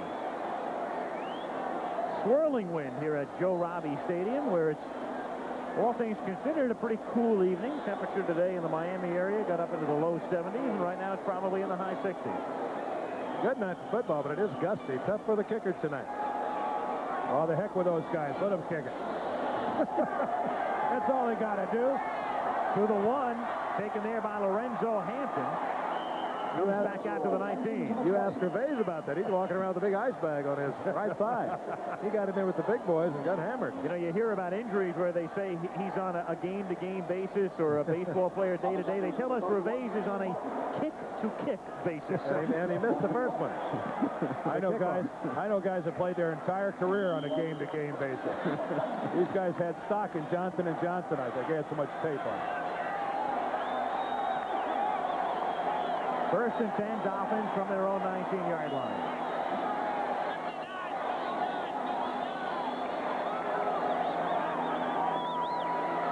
And Marino gives it to Stratford. Stratford stops at the 20. Crable makes the tackle. Stratford with a big first half as Crable stops him for no game. Stratford, it's an interesting story because when you look back to last year, it looked like Lorenzo Hampton was emerging and he was going to be their big back and take over in the old Tony Nathan role, and all of a sudden he's on the bench, and here comes Stratford. I don't think they have any idea what they had in Stratford out of Boston College, 4th-round draft pick. He can do it all. Leading receiver, leading rusher. But I don't think he's the guy that can do it for you on a 16-game schedule, carrying the ball 25 times a game. Davenport makes the catch, seeks the first down, and gets knocked down short of it at about the 28 by Rich Miano. That'll make it 3rd down and 1. And on that play, you saw Stratford, they had him flanked out to the right, using him as the wide receiver. One of us has to be shameless enough to bring this topic up, so I figure I'll be the first to do it. You know, I wonder if that missed extra point's going to come into play.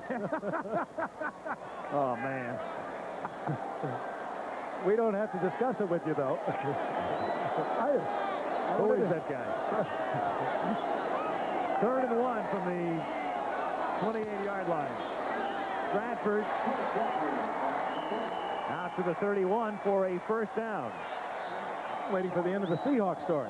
Yeah, hey, what happened? That seagull last week, when we last left the Kingdome on Monday, the seagull was flying around. We got a report from Seattle as of Thursday. They had opened up all events, but he had remained indoors and was living in, as one official put it, seagull heaven, picking up the scraps from last Monday. He gained 3 pounds, and I mean, stop to think about the pickings that would be in the Kingdome after a ball game, and boy, have we run out of things to talk about.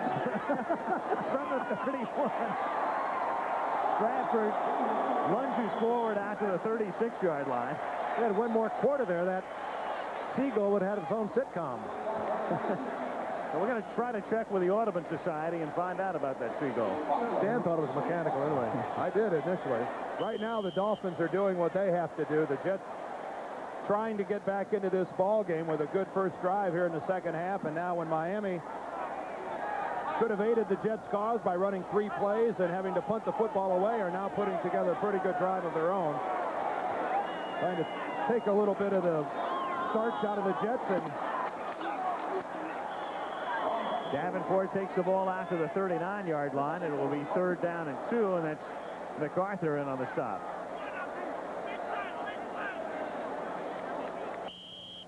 MacArthur in there, and with Lance Mel out, it's a medial ligament sprain is what they are telling us.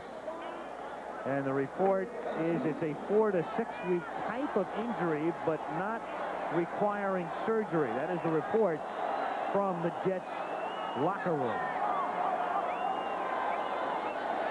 3rd and 2 from the 39. And it's caught for a first down out at the 45-yard line by Mark Clayton. And again, that time, as so often happens with the Miami Dolphins, it starts up front. Dan Marino, even in the face of a jet blitz, had the time to pick out Mark Clayton, who, with the good hands, the explosive first step, what a talented football player he is. Dynamite. Yeah, Dan, the frustration for Don Shula watching this team perform tonight. This looks like the Miami Dolphins. What were they last Sunday? Blown away 27-0 by Buffalo. 1st and 10 from the 45-yard line. And Marino throws, and there's Clayton again, and he's out of bounds at the 35. Another first down. Carl Howard bumping him out. And talk about being open. I mean, it's a play-action fake in the backfield, and granted, that freezes the linebackers, but it doesn't account for a receiver being this wide open.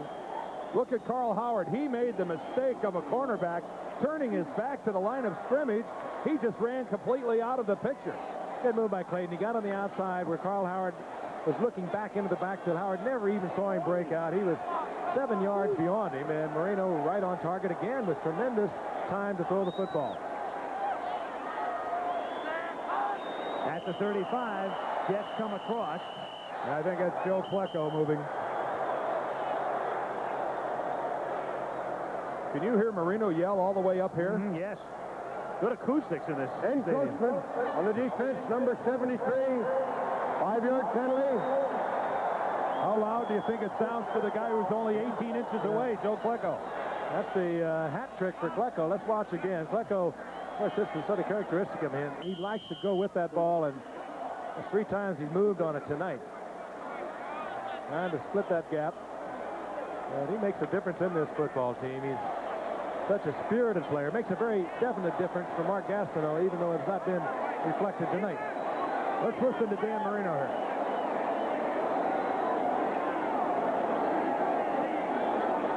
1st and 5 from the 30-yard line. Caught by Davenport, and he takes it to the 19-yard line. So Miami, and Dan talking about the importance of this drive following the Jets' initial burst at the outset of the second half. Miami coming back and moving and taking time off the clock. 9:20 to play in the third. Like the drive in the first quarter. A little on the ground. Pick it out here. Look for Clayton. Check it off. Hit Davenport out of the backfield. Marino now over 200 yards. He is 17 of 23 for 201 yards.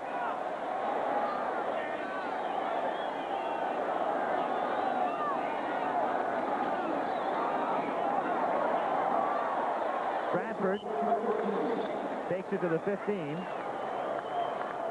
21 carries for Stratford. That's unusual in itself. Dolphins have been going to the air. Of course, when you've got a Marino, you normally go to the air and trying to find that ace running back for a couple of seasons, and it's the most carries by a Dolphin running back in 2 seasons. Dan is right, too. He's kind of small for that. He's 5'9", 190-pounder, and you start getting over 20 carries at that size, it's a little risky. Of course, 20-plus carries a ball game isn't exactly the norm for a Dolphin running back, but the point is he's just not sturdy enough to take it. 2nd and 6. And Marino finding a secondary receiver, Woody Bennett. When you throw to Bennett, you're actually going to about your 4th choice. Well, and I think that's indicative of the Jets and their pass rush. That's how much time Marino has. The Dolphin offensive line and the backs who are stepping up to pick up on the blitz are doing a fabulous job. No Jets are even close. That's Carter in there first, and then he just gets barreled over. Coming in there to finish him off was MacArthur. Woody is the ultimate safety valve. It's only his 4th catch of the year. He is the real emergency exit. 3rd and 4.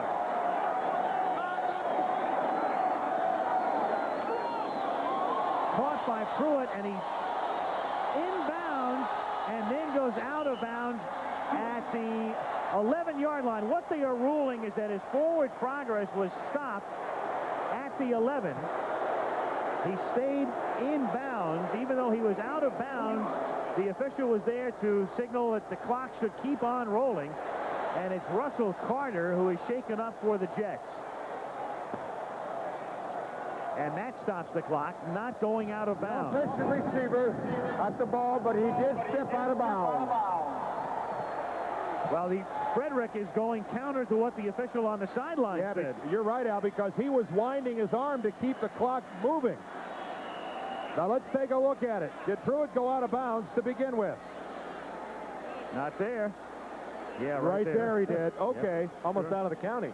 But the head linesman right there, I believe that's Burl Toller again, kept the sweeping motion going with his right arm. Russell Carter, who came up to make that play, and you could see him flex his leg a little bit. He's still on the ground. He got really twisted up when he took that fall to the outside, and they're still looking at Russell Carter. 4th and 1 when we come back. Russell Carter, and they are assisting him off the field. As though he hyperextended his right leg. Let's take a look at it again, and there's a little confusion on the part of the officials here. This is the pass to Pruitt now. Watch the right leg as he swings around. This is Carter, plants it, and then Pruitt gets right into it. 4th and 1. Carter releases. Meanwhile, there was an indication to keep the clock moving, as though the officials had thought the progress had been stopped. This is Carter, and Carter looking like he's not going to make it the rest of the way. Now they're loading the arm. He might have dislocated a finger on it also. And we'll get another report on Russell Carter, but meanwhile the Jets are just flat running out of defensive backs. And there is the time is called because he's off the field, but he's in a dangerous spot. He's just outside the end zone. And so they have to hold up play. There he is. That's a better shot for you, the perspective as to where he is and why they're holding play up. But the officials that time were confused as Burl Toller gave the signal to keep winding the clock, even though he had stepped out of bounds at the 11-yard line. How much does Russell Carter's wrist or hand hurt? I mean, just stop and think about it. The reason he stopped there, he can't continue to walk. Just the jarring motion of walking is obviously putting him in a great deal of pain.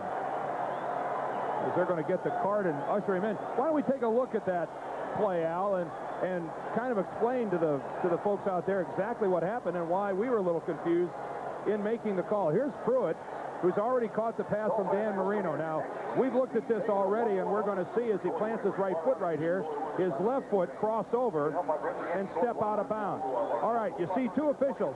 Number 37, the head linesman. Now, watch him. He doesn't make any motion at all here. If we can continue the tape running.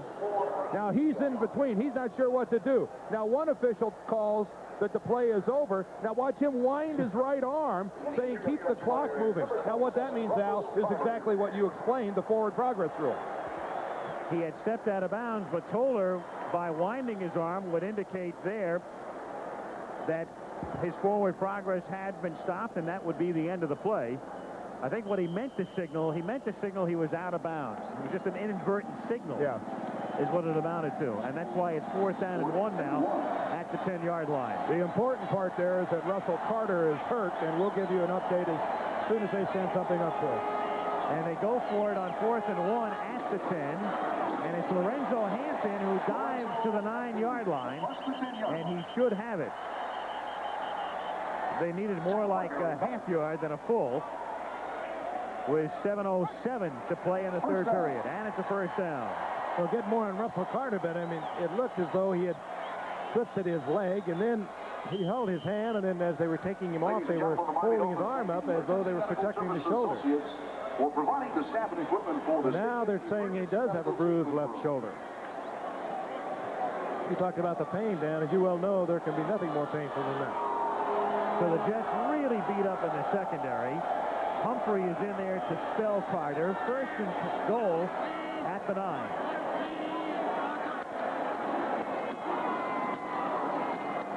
Stratford takes it down to the 6-yard line. It'll be 2nd and goal with 6 minutes and 20 seconds remaining in the third quarter. The Dolphins with a long, impressive drive and taking a lot of time off the clock. Remember, it took the Jets just over a minute to score coming out of the block here in the second half. Really an uncharacteristic Miami drive. They're more big play oriented, the passing attack. By having the 27-7 lead, they're able to keep the ball on the ground a lot more, grind it out. Very effective drive in protecting the lead. And they're on the verge of adding to one. 2nd and goal. Jets almost jumped. No flag. Pass is caught at the 4 by Davenport, and he is pushed back. And it will be 3rd down and goal. This looks more like the 49ers offensively than the Dolphins, with the little short dump-offs to the back, circling out of the backfield. This is Bill Walsh football. Yeah, not so much Don Shula football. And Roger Craig turning into a Ron Davenport. Yeah, Davenport tonight has caught 6. He caught only 9 all season coming in. 3rd down and goal. Miami leading by 20. Flecko nearly jumped again. And it's rifled and picked off at the 1-yard line. Picked off by Kyle Clifton. And there's a marker down back at the 4. I mentioned that Klecko almost jumped. The flag is down at the line of scrimmage. Klecko almost went onto his head. He rolled forward out of his stance, and I think this is going to go against the Jets. Encroachment on number 73 of the defense. That is a killer for the Jets. I mean, a real killer. You could see it. Dan Marino barked out the first cut. They were going on 2, and Joe Klecko went on 1. This is Joe Klecko right here. Watch him roll forward. He almost stands on his head, trying to stop his momentum. Oh, that hurts. That really hurts. Clifton with the interception, and typical of their night. Takes a 3rd down and goal at the 2. And on the inside handoff, it's Jim Jensen taking it to the 1-yard line. The versatile one. Special teams, he can quarterback, he can play wide receiver, he can block for you, he can do a lot of things. And Revege is going to come out, the man who's been on a kick-by-kick basis. And I guess on this basis, they're short enough, they're going to let Revege with the wounded thigh try to put the field goal up. Well, I think it's even less than an extra point, isn't it? Yep, it is. They'll spot it at the 9. Dolphins have had the football for almost 10 minutes.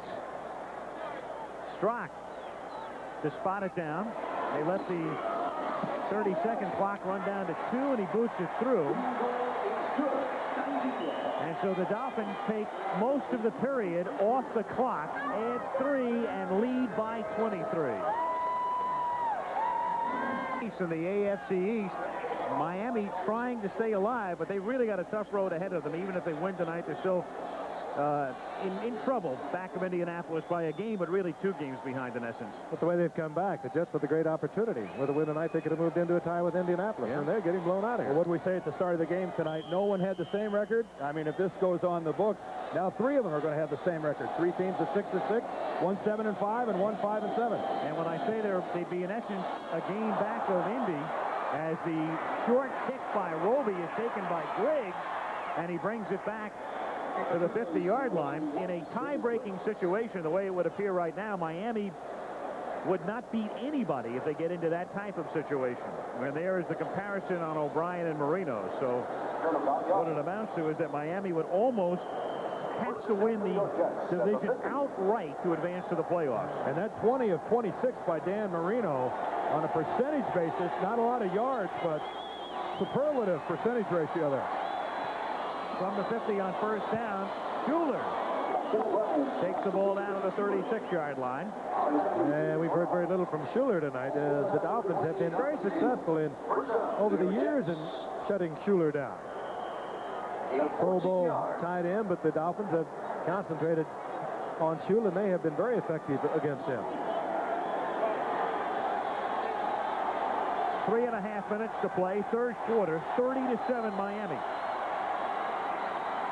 O'Brien underneath goes to Freeman McNeil inside the 20, and he's out of bounds at the 15-yard line. Freeman McNeil, and again, he is also, we've heard very little of Freeman McNeil, and he grabs what appears to be a hamstring, the back of his leg. Freeman McNeil is going to leave the field, and this has been a fife and drum night for the Jets. They have lost some key players. Again, O'Brien had to check off, dumps it off to McNeil. McNeil looks for running room there, breaks it out to the outside, and it did appear as if he might have pulled a hamstring.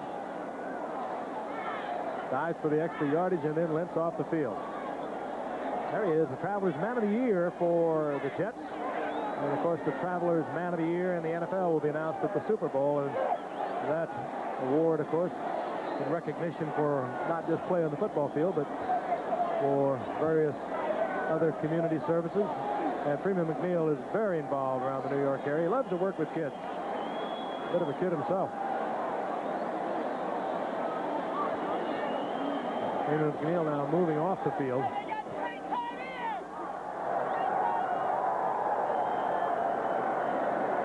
Been a tough night on the Jets, not only in terms of being blown out of here early, but also in terms of the injuries. Snell going out. They've lost another cornerback in Russell Carter. Now McNeil is limped off the field. And it's Hector in the backfield on 1st and 10 from the 16-yard line. Hector takes it down to the 9-yard line, following Joe Fields on the play. The Jets may have outgained the Dolphins here in the third quarter, but the key thing is Miami had the ball for 9.5 minutes on that one drive.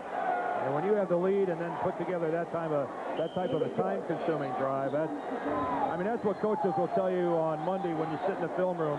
He'll say, guys, great first half, but this is what I like more than anything else. That's what Don Shula will like more than anything else, that drive that protected a big lead. On 2nd and 3, O'Brien incomplete.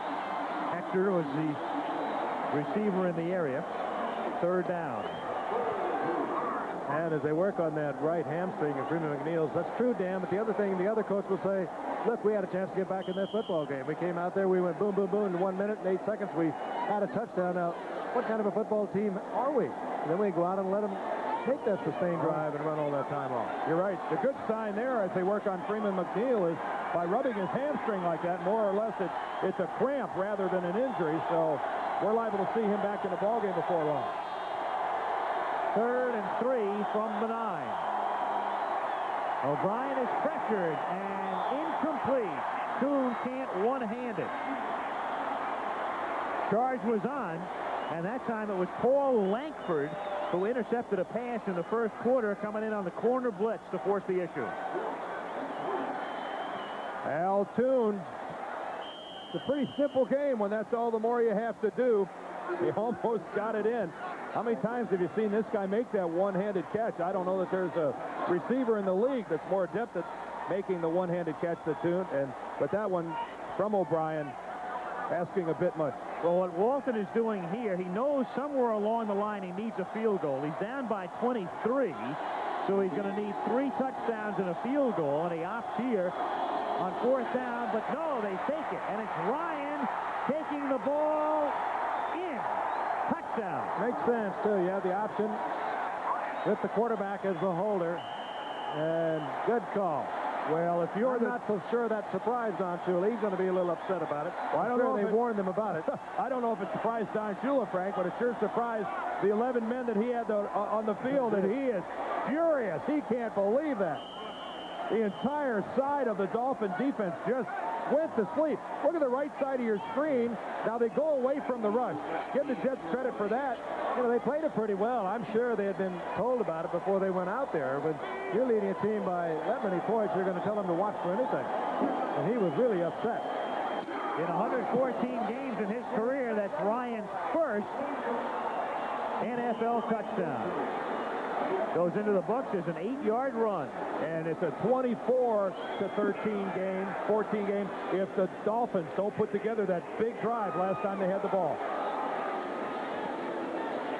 Pat Ryan played through the strike, and in fact, he quarterbacked the Jets to a replacement victory over Miami earlier this season. Pat Ryan, by the way, was the maiden name of Pat Nixon. So I throw a little trivia for you. Thank you, Al. You're welcome. Down on the 3-yard line, it's Lorenzo Hampton. And he is taken down out at the 23-yard line by Bobby Humphrey, and we've got a flag down.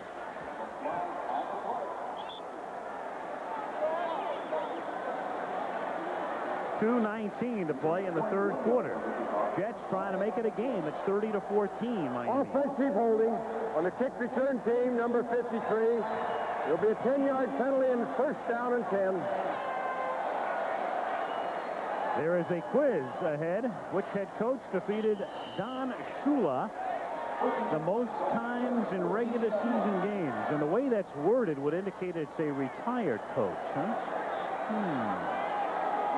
Second winningest coach of all time, Don Shula. Only had that one losing season. He didn't lose to many of them very often. 25 years. He's only lost 100 games. That's 4 a year.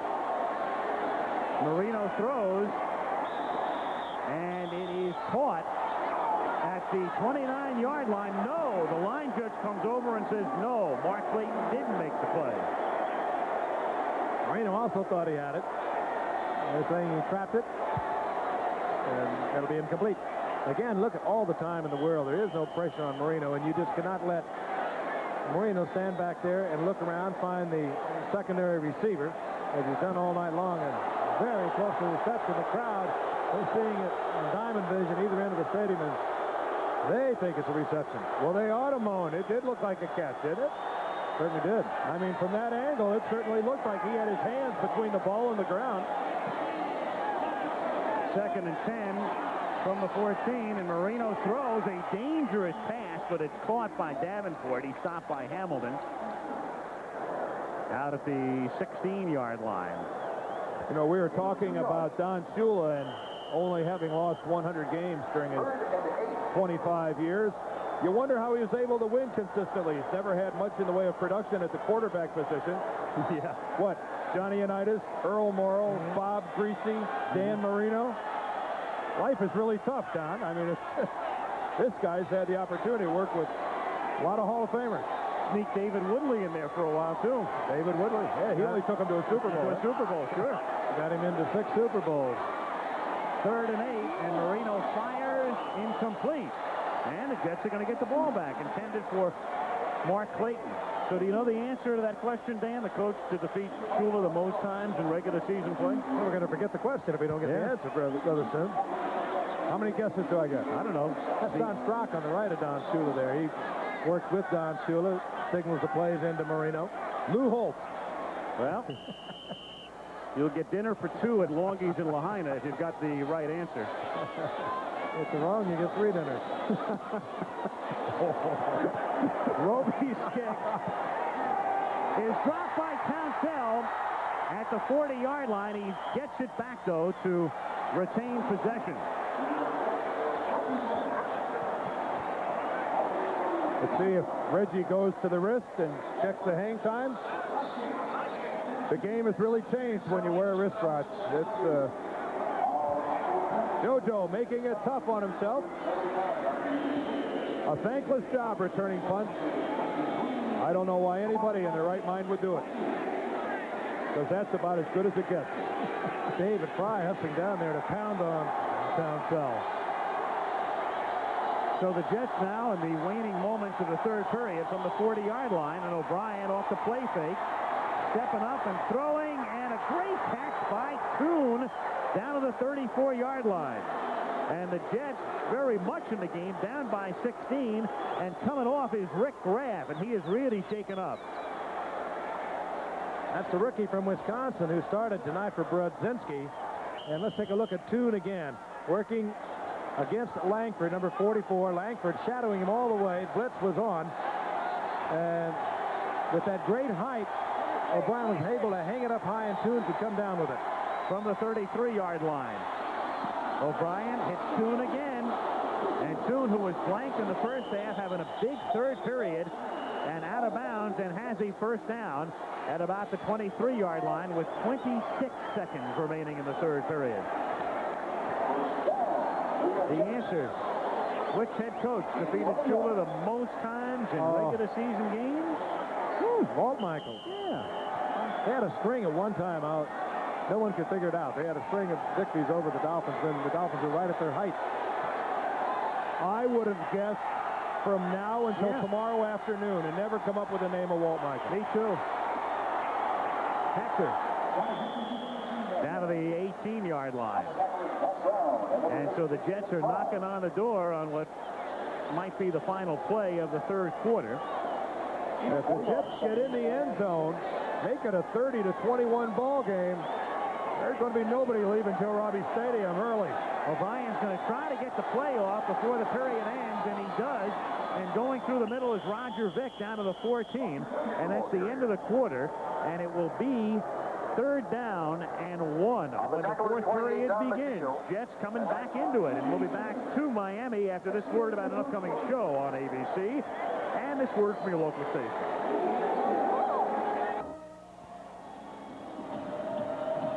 So we start the 4th quarter at Joe Robbie Stadium. Al Michaels, Frank Gifford, and Dan Dierdorf. As I was saying earlier, what about that next extra point? I'm telling you right now, if the Jets score and make it 30-21, and then something bizarre happens, I'm going to want a replay of 1 minute into the second half where I brought up the point about the missed extra point. And would it come into play? And you would see your 2 colleagues blushing rather profusely.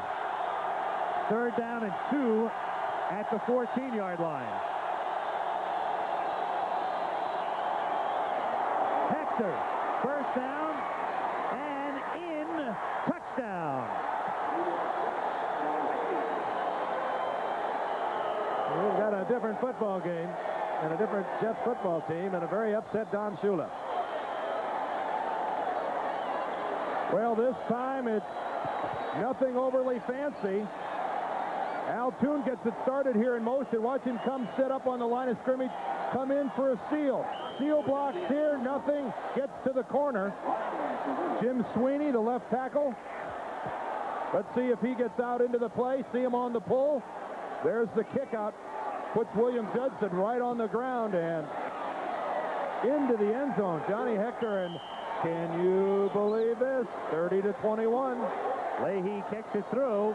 7 seconds into the fourth quarter. And if your next door neighbor went to sleep at the half, you may want to give him a call. Look at Jim Sweeney out front.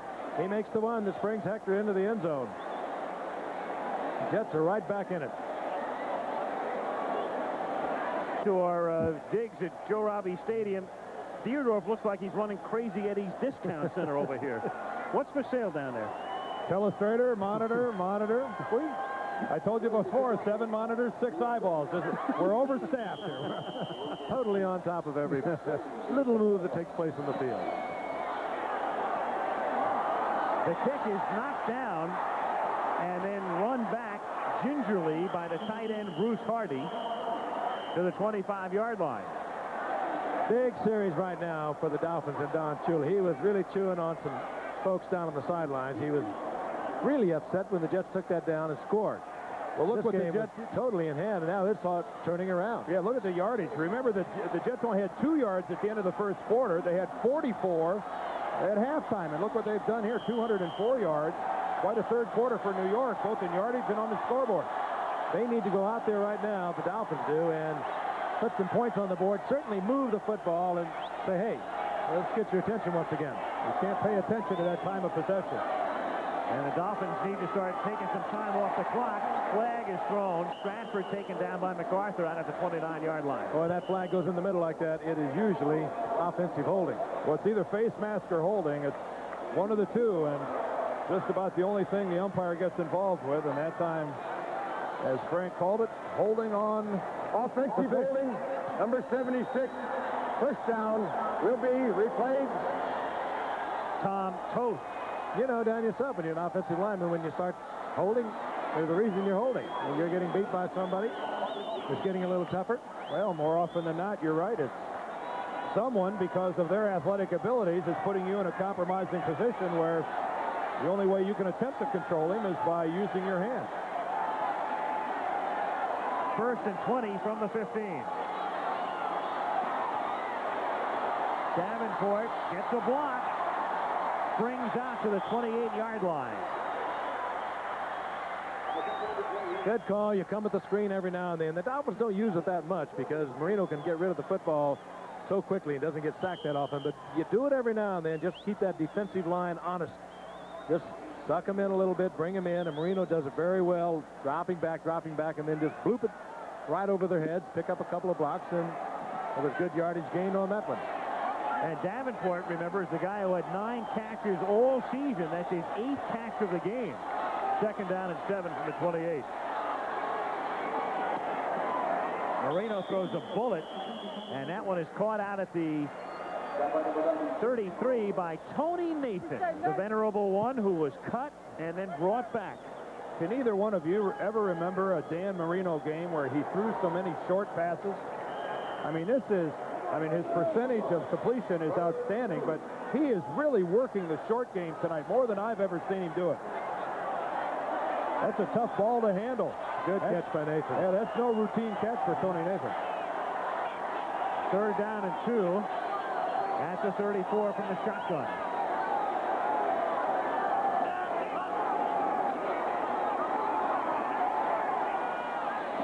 And that's caught by Duper for a first down out at the 44-yard line. And this is exactly what Miami's trying to do.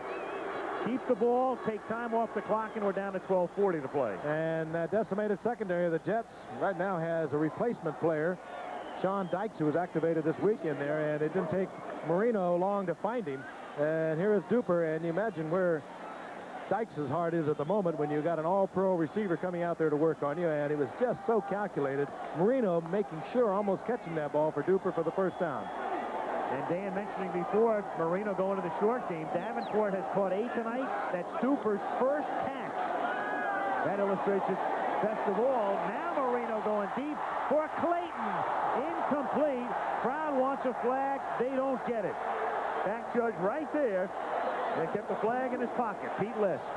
Bobby Humphrey saying, I'm number 1, but he also was beaten rather well, too. He was, and it did look, I know why the crowd was groaning. It looked like he pawed at Mark Clayton. right there. But if you'll notice, he didn't touch him. He did not touch him, and that is a good play by Bobby Humphrey, even though defensively, as you pointed out, Frank, he wasn't in very good position. But there was no contact. So much for the short passing game theory. Well, regardless of whether they would have completed it or not, he has thrown more short ones than I've seen in quite a while. Second and 10. And he hits Duper at the 40-yard line. So Duper gets shut out until a minute or so ago, and now catches two. Duper is a chance, and at the 40-yard line, a first down. Look at that. I mean, that was just great work between the two of them. Duper went down, hooked up, saw that he was covered on the inside, and just spun around behind the defender. Here he is now working on the outside, working against Carl Howard. Takes it upfield. Now look, he knows he's covered right there, slides back. Marino was right with him. You know, it's a great illustration there of the status of the Jets secondary. These guys aren't even playing the ball or the receiver. I mean, they've got their back to the line of scrimmage. Frank, it's been a long time since I've seen DBs turned around like that. Stratford spins his way for a gain of 3 to the 36. Well, they have backups for backups in there right now. And I mentioned Sean Dykes is in there, number 22, and Sean Dykes made the team as a replacement player and was cut when the regulars came back, and they just brought him back this past week because of all the injuries they've had. And that's very interesting there. You have to go back to the old AFL All-Star game to find a... Can't blame it all on Bud Carson, but yeah. It's been lean picking. That is a remarkable stat. Second and 7. 10:40 to play in the fourth quarter. And Stratford threads his way down to the 28-yard line for a first down. This is what they had to do. Once the Jets came back to life, started to take over control of this football game. Now, you could see them on the sideline. Shula talking to them, and those cold eyes glaring at them. And they went back out there, this offensive unit, and they have moved the football, and they've moved it well. Cold eyes? So he can fix them on you if he wants to. I always found it to be a rather heated gaze from Todd Shula. Cold and icy. First down to the 28. Oh, that's beautiful. Oh, that Clayton. There aren't many people that could throw it like that. And time it out so absolutely perfect with Clayton. He had Carl Howard spinning around down there. He had released the ball just as Clayton came out of his break and had it on just like a clothesline. This is really a simple route by Clayton. Just works down, works the sideline. Watch Howard go out of the picture. But when Dan comes out, watch him throw this football. Just concentrate on the arc of the football because there's not going to be much of one. Watch where he throws it now. The break right there, he releases it. And no way Howard could get back into it. That's beautiful. That ball did not arch on its way to Clayton. That was a rope. Here's Stratford inside the 10 to the 9, and Stratford tonight has now rushed for 110 yards. It's the third time this season that Stratford has gone over 100 yards, and the Dolphins haven't had a running back do that in 1 year since Andrew Franklin in 1982. Andrew Franklin. I would have said that. Yeah. I remember Andrew Franklin. Sure. That is the truth. They have been hard pressed for running backs until they found this youngster. Second and 5 from the 8.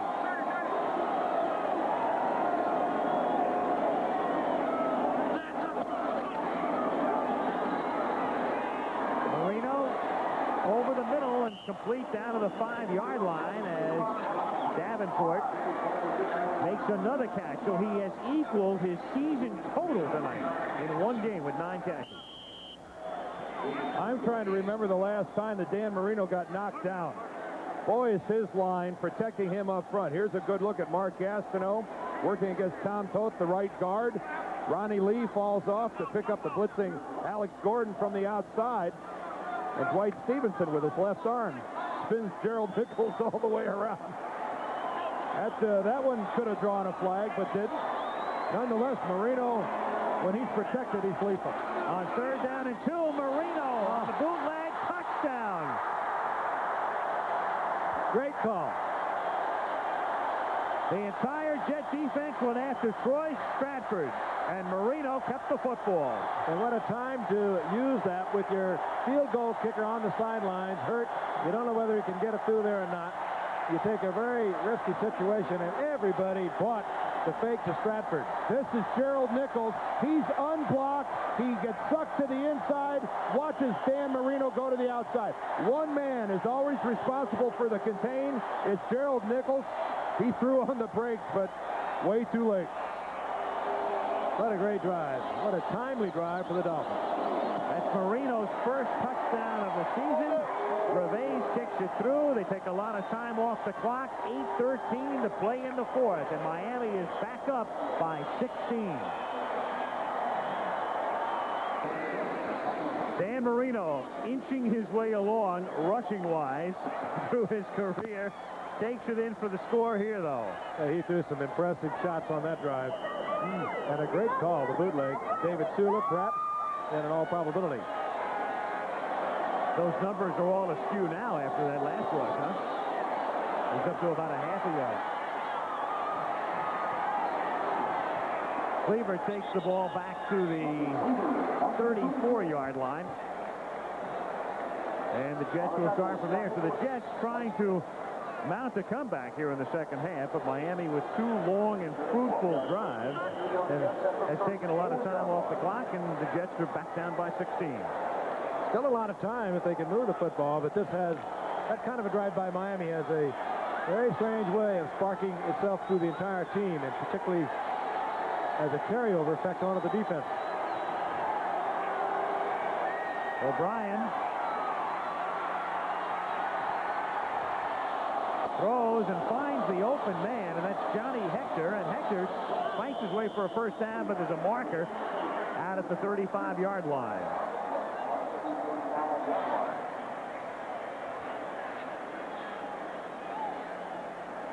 And it goes against Miami. Jets have only had the ball 4 minutes here in the second half, but they've scored 3 touchdowns.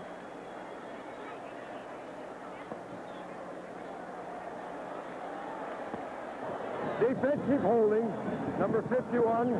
Penalty will be refused. They will take the result of the play. It will be a first down. Mark Brown holding, but they take the play because it picks up 11 out to the 46-yard line. Well, we're going to have a conference here, Al, because there's some confusion among the officials. They huddled for a moment, and now they're moving the ball even farther. Well, the Jets have broken the huddle only to find that the ball is still being moved around. Now it's moved back. Where'd the play end is the question. Did the play end at the 49 of Miami? I don't think so. If they didn't take the penalty, it's where the play ended. And they say it was at the 49 of the Dolphins. And O'Brien throws, and that's caught at the 40-yard line by Al Toon. Toon having a big night, and he's doing it again. As we mentioned earlier, without Wesley Walker out with the injured shoulder. And Wesley Walker, a healthy one, is such a plus to Al Toon with that great speed clearing things out, because Al Toon is basically a man who works underneath, a big, strong possession-type receiver. He's caught 5 for 100 yards all in this half. And O'Brien has it knocked away. That's a fumble. Yes. And it's loose, and it's Mark Brown who is there. Miami has the ball. And John Boza comes up with the ball. On it, fumble caused by Mark Brown. Mark Brown just blitzed from the outside, and boy, did he make a nice spinning move back to the inside to get the hit on O'Brien. And credit the secondary of the Dolphins. They had held up the receivers. They were in good position. O'Brien couldn't go left. Now he changes off, looks to the right. There's the action. Number 51, right in the back. He was just bringing the ball back to release it. You just can't hold it that long. And here comes Boza, who is playing his best football game, perhaps, of the season. The number 1 draft pick out of Boston College. Again, there's Mark Brown to the left. After a review by instant replay, the play was stand as it was called. 1st and 10, Miami.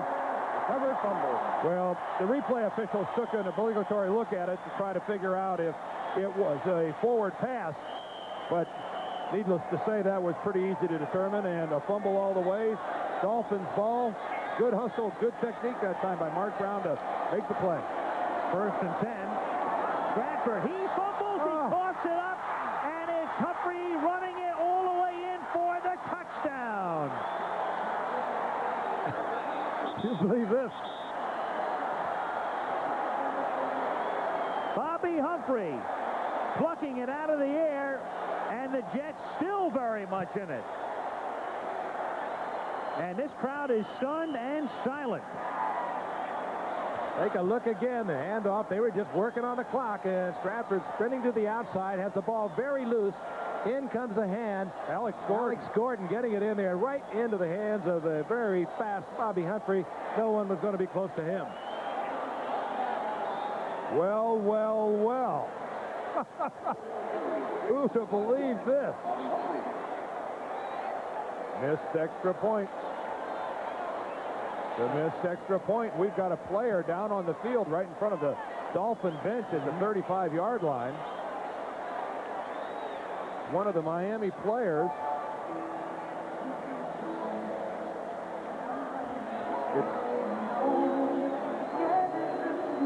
It's Dwight Stevenson, I believe, the center, number 57. I can make out the 5, and I think I can see a 7 in there as well. And the all-world center of the Dolphins is still down on the field. Best center that I ever saw. This guy is, if he continues his career for another 5 or 6 years, this guy is going to be a mandatory first ballot Hall of Fame football player. So, too, Danny. He's not all that big, too. He sits in there, what, at about 250 and about 6'2", and yet does it as good as anyone perhaps has ever done it. And the backup center, Jeff Dellenbach, working on his shotgun snaps on the sideline with Dan Marino. Ooh, a little wobbly there. So they work on Stevenson. The clock shows 7:01 to play in the 4th quarter. And the Jets, with the extra point, would be within 9.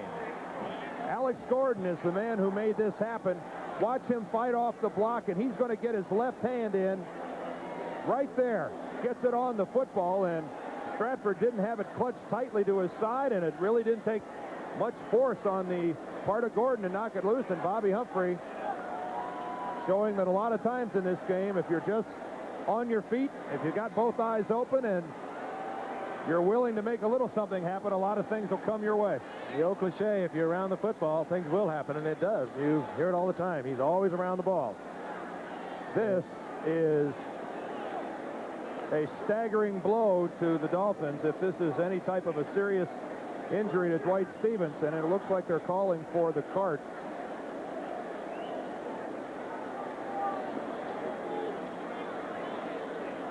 You can see, Al, that looks like they've got the pad pulled away from his. Is that his left knee they have exposed? It's really tough to tell. We'd really be remiss to try to speculate anything here. They do have the pants leg pulled back on his left leg. So Stevenson in his 8th year, and a man who is no stranger to the Pro Bowl. And basically the Dolphins feeling that Stevenson has had better years to this point than this season, but again, he's being judged against his own very, very high standards, and this would be a very, very costly blow to Miami, obviously. Well, he was hurt in preseason. He wore a cast right up until the first game, a couple of days before the opening game of the season, and he did not play too well in the first 2 games. Then, of course, the strike took them out. They're looking at the left knee. They're holding the left knee very rigid as they would take Dwight Stevenson off. I'm sorry, maybe this is trivial, but is there not a more humane way to remove a football player from the field than on the back of a tractor that's not big enough for a guy to lay down? I mean, maybe I'm being nitpicky here, but I mean, that's atrocious.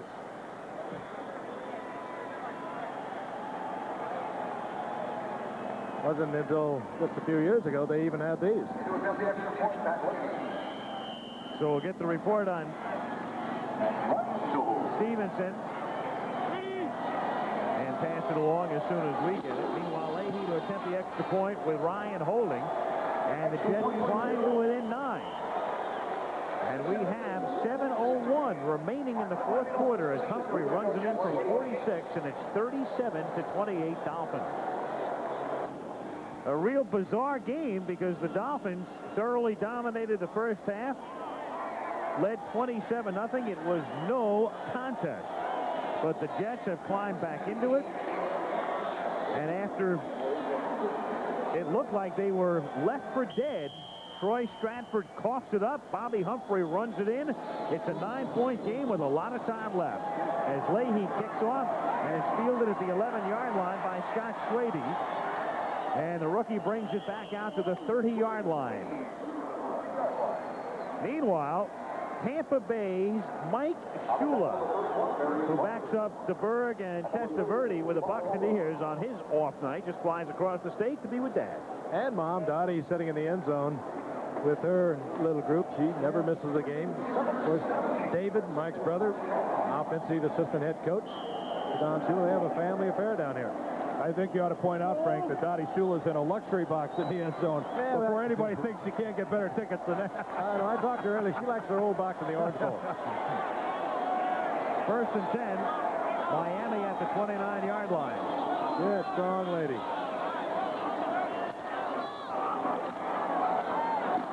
This is Stratford, who takes it out to the 31. It's public knowledge Dorothy is battling cancer. We mentioned it because it's been talked about here. It's been in the papers, and we want to wish her and her struggle the very, very best. A lovely lady and a wonderful family. And she is doing very well, too. She has that family around her, and that's her life. And a very touching banquet testimonial for her a couple of weeks ago. Well said, gentlemen. You know what happens in a situation like this? Every one of those Jets is going to be thinking fumble. Whoever gets there first, you get the tackle. Let's get a hand in there, try and draw that ball loose. They know they can do it. Second down and 8 from the 31-yard line as Marino throws to Stratford. And he takes it out to the 38-yard line. They are just short of the first down. It'll be third down and 1. Howard and Clifton in on the tackle. Pretty big play coming up here as the Dolphins need this first down to keep that clock moving. And the man who's sending it in, Don Shula, sends in Pruitt with the call. That was a great catch by Stratford, by the way. Marino being harassed in there, almost sacked, and he really put some smoke on it. And Stratford didn't even bobble it, and it was a big play to get them close to first down yardage. I think the ball fused to Stratford's hand. Oh, he had to catch it out of self-defense. Jets want to make sure they have the right people in there. And they take a timeout. It's third down and a very short 2. I don't think the Jets had 11 guys again. They have been thoroughly confused tonight defensively, trying to do multiple substitutions to get the right defensive lineman on the field. And as always happens, when guys get hurt, the guys who are backing them up are now out on the field, and there's really thorough confusion on the sideline. And Miami is helping to confuse them because they're waiting until the last possible moment before they send in whether they want their passing set in or their running set. And the Jets have to wait to see whether it's Jensen and company for the pass or Hampton and company for the run. Meanwhile, we've got the Chicago Bears and the San Francisco 49ers. Need more be said? I read today somewhere that why not just end it right here and call this the Super Bowl? Yep. Next week, Monday Night Football, Candlestick Park, San Francisco. And I think Bob Greasy's point at halftime was really well made about that may even be a more important game for San Francisco. Let's put it this way. It's more realistic to think of a team going to San Francisco and playing in nicer weather and winning there than it is to think of someone winning at Soldier Field in January. I mean, if the NFC Championship game is at Soldier Field, I don't know that there's a better home field advantage in having to play in sub-zero weather. And we pointed out at halftime the significance of what it's meant to have that home field advantage in the 1980s. You get it? It's been the road to the Super Bowl. And to a winning Super Bowl. Now, the Dolphins, as you see, confused the Jets again on third down and 2, and the Jets had to wait, and the Dolphins come out in the shotgun on third and about 1.5 yards here. from the 38-yard line. And Marino throws. There's a flag down, and no good. Duper short-hopped it, but a marker is down. And this was well away from the play. It was involving James Pruitt and one of the Jet defensive backs, I Carl think. Howard. Might have been Hobley, too, who was over there. The other side of the field from the pass. And it's going to work against the Jets. Defensive holding, number 28. Will be a 5-yard penalty and a first down. He was attached to Pruitt all the way down the field. You'll see at the lower part of your screen. Howard against Pruitt, and Marino is looking all the way to the left side.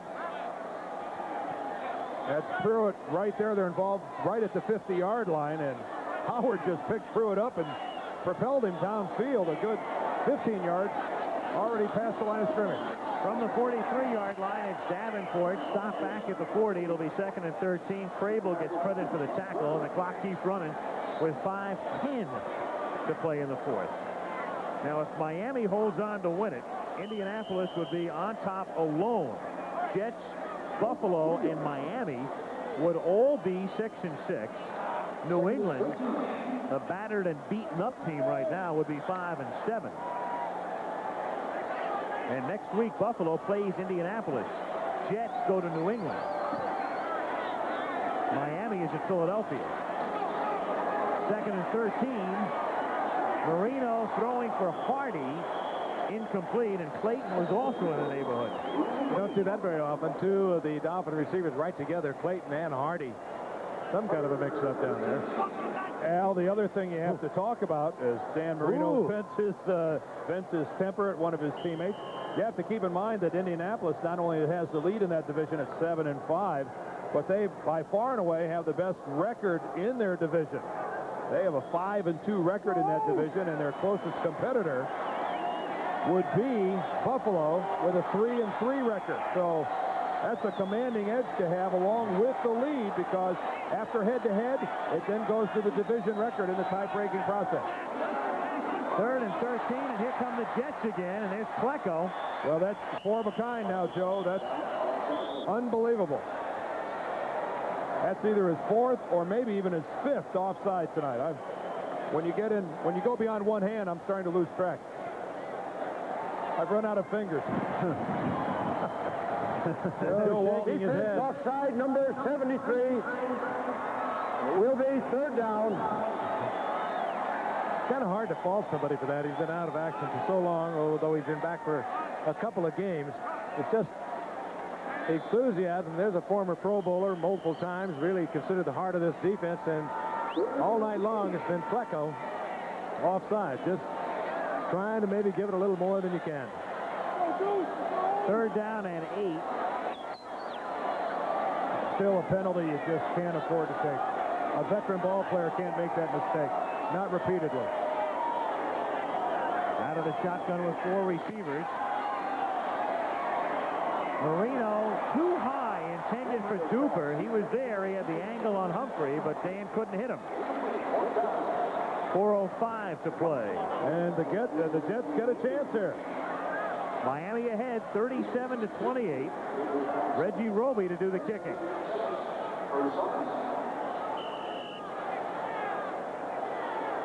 And it's Townsell with Sohn now dropping back. Jets trying to set up the return. Kick is a short kick. Fielded at the 20-yard line by Townsell. And he's ridden down at the 25-yard line by Lifford Hobley. 35-yard punt, 5-yard run back. Jets, with 3:51 left, have 2 timeouts remaining, and they are down by 9. And we want to tell you that Saturday, Mercedes-Benz presents the 1987 College Football All-America team. You'll see it at 2 Eastern time, and then at 3 Pacific time, and then live across the country, college basketball, either St. John's, UCLA, Maryland, LSU. Check your local listings.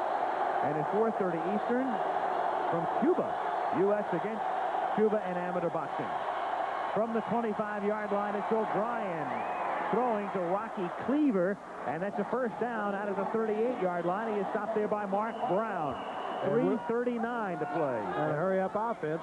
No huddle. They'll try to keep them down on the surface as long as they can. The Dolphins will.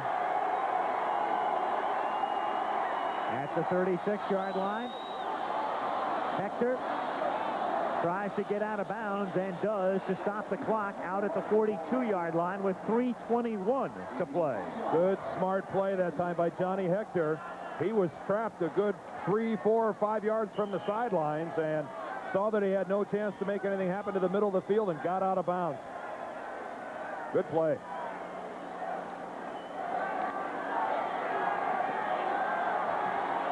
You play for the Miami Dolphins, your heart is in your throat here a little bit. O'Brien sacked back at the 34-yard line. Oh, John Boza. He's got his sacks tonight, hasn't he? Yep. We mentioned earlier, it's gotten a lot of ink down here, the fact that Boza, the #1 pick, signed late, did not have a sack until tonight. Big one here. And on third down, it's juggled, caught. Council stays on his feet and is taken down at the 46-yard line, about a yard short of the first down, and we're under 3 minutes to go. Like two Rams colliding out there. He and Judson. Judson and Council. Of course, the clock continues to move. The Jets with only 2. They had to wait one. They're going to short with no huddle. And a critical play on 4th down and 1. And pushed back is Vick. He doesn't have it. And that is not much in the way of running on 4th down. A big man like Roger Vick can't run straight up and down in that situation. And that's a big, big play to be running without a huddle or without a timeout. 4th down and 1. The Jets on the hurry-up, and that's the whole ball game. You've got to question that. They should have used that time, be a little more cautious with it. They still had a 2-minute warning to work with and 2 timeouts. But again, I go back to the running of Vick, their #1 draft choice this year. A big back, 6'3", 232, but he has a tendency, Frank, to run without body lean, to run straight up and down. And on 4th and 1, a big guy like that has got to lower the shoulder and go. Now, granted, he didn't have a lot of blocking in front of him, but sometimes you have to make it happen. So Shea and Offerdahl to stop him. And so they turn it over. The Jets will have to spend their timeouts on defense, and they'll get a break at the 2-minute warning. But Miami should have this one in hand now, up by 9. Again, the Jets will be grabbing at the football, trying to pull it loose. Of course, in the Dolphin huddle, there'll be the word of warning before they break the huddle. Let's hang on to it. Marino leads them up to the 46-yard line. And staying on the ground and making sure he doesn't go anywhere near the sideline is Troy Stratford. And the Dolphins can take it down to the 2-minute warning unless the Jets want to spend one of their 2 timeouts here. And apparently New York is going to let it run down. They probably would have had the 3 timeouts, and now they decide to take it. That's a funny time to do it. They let about 8 or 10 seconds run off. Actually, if you're going to take it, it really doesn't matter in the sense that you're going to get it stopped at the 2-minute warning anyway. What really hurts them, too, is that they had to take that other timeout before on defense when they were confused again defensively. So the Jets indecisive, but it really doesn't cost them one way or another in this particular circumstance, whether they take it at 2:20 or 2:08.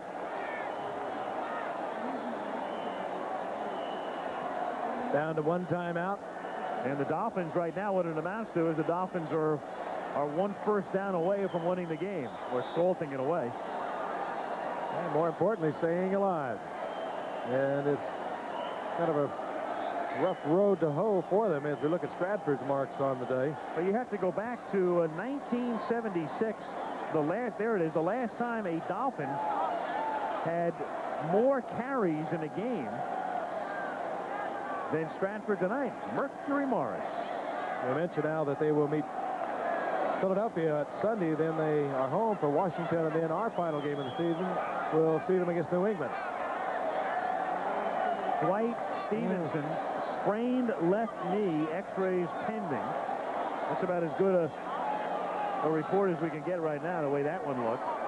And you're really not going to get much in the way of any sort of conclusive proof or anything when you x-ray a knee injury. I mean, it's difficult to tell what happens to the ligaments and the tendons in there. As Frank said earlier, you'll know a lot more tomorrow what kind of motion he has and everything else. We just wish for the best. One of the great ones. Same to Russell Carter, who injured his shoulder this evening for New York. 2nd down and 6 at the 42-yard line. Stratford takes the ball to the 40-yard line, and that's going to take us down to the 2-minute warning. And it will be 3rd down and 4 upcoming for Miami when we come back. Dolphins ahead by 9. As we come back, Miami has the football at the Jets' 41-yard line, and they can pretty much wrap this one up, everything but officially, with a 1st down. 3rd and 5. Jets have 1 timeout remaining. 37-28. Dolphins on top, but the Jets made it a contest here in the 2nd half. Miami led 27-0 at halftime. Kind of nice to have somebody like Marino, because you don't mind at this point putting the football in the air. He has so much confidence in him. Which he'll do. And for the 1st down to Davenport to the 25-yard line. And that'll write an end to it. And Davenport tonight with 10 catches. He had 9 all year coming in. You don't mind letting him put it in the air, but you think you would have thought, let's pick up 4, 5, 6 yards. They have so much confidence. They go upfield about 15 yards. And, of course, that totally keeps your defense out of sync. And it ties a team record with Duriel Harris and Tony Nathan having done it 3 times, catching 10 passes in a game.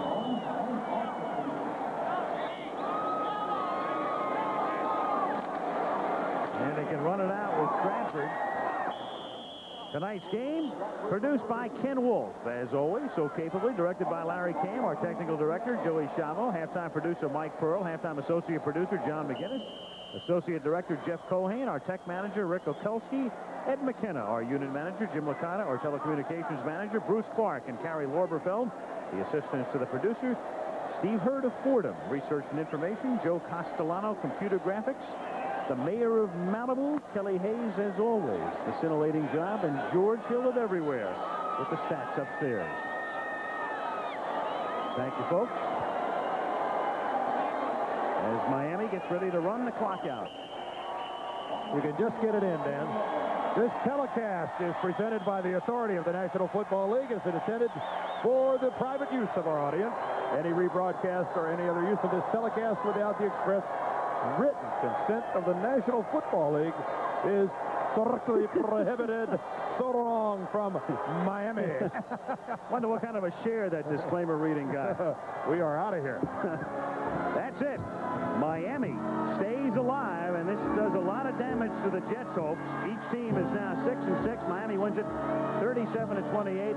Al Michaels, Frank Gifford, Dan Deerdorf saying goodnight from Joe Robbie Stadium with another look at the standings. Colts on top alone. Buffalo, Miami, Jets a game back, but Indianapolis very much in the driver's seat, and New England 2 behind.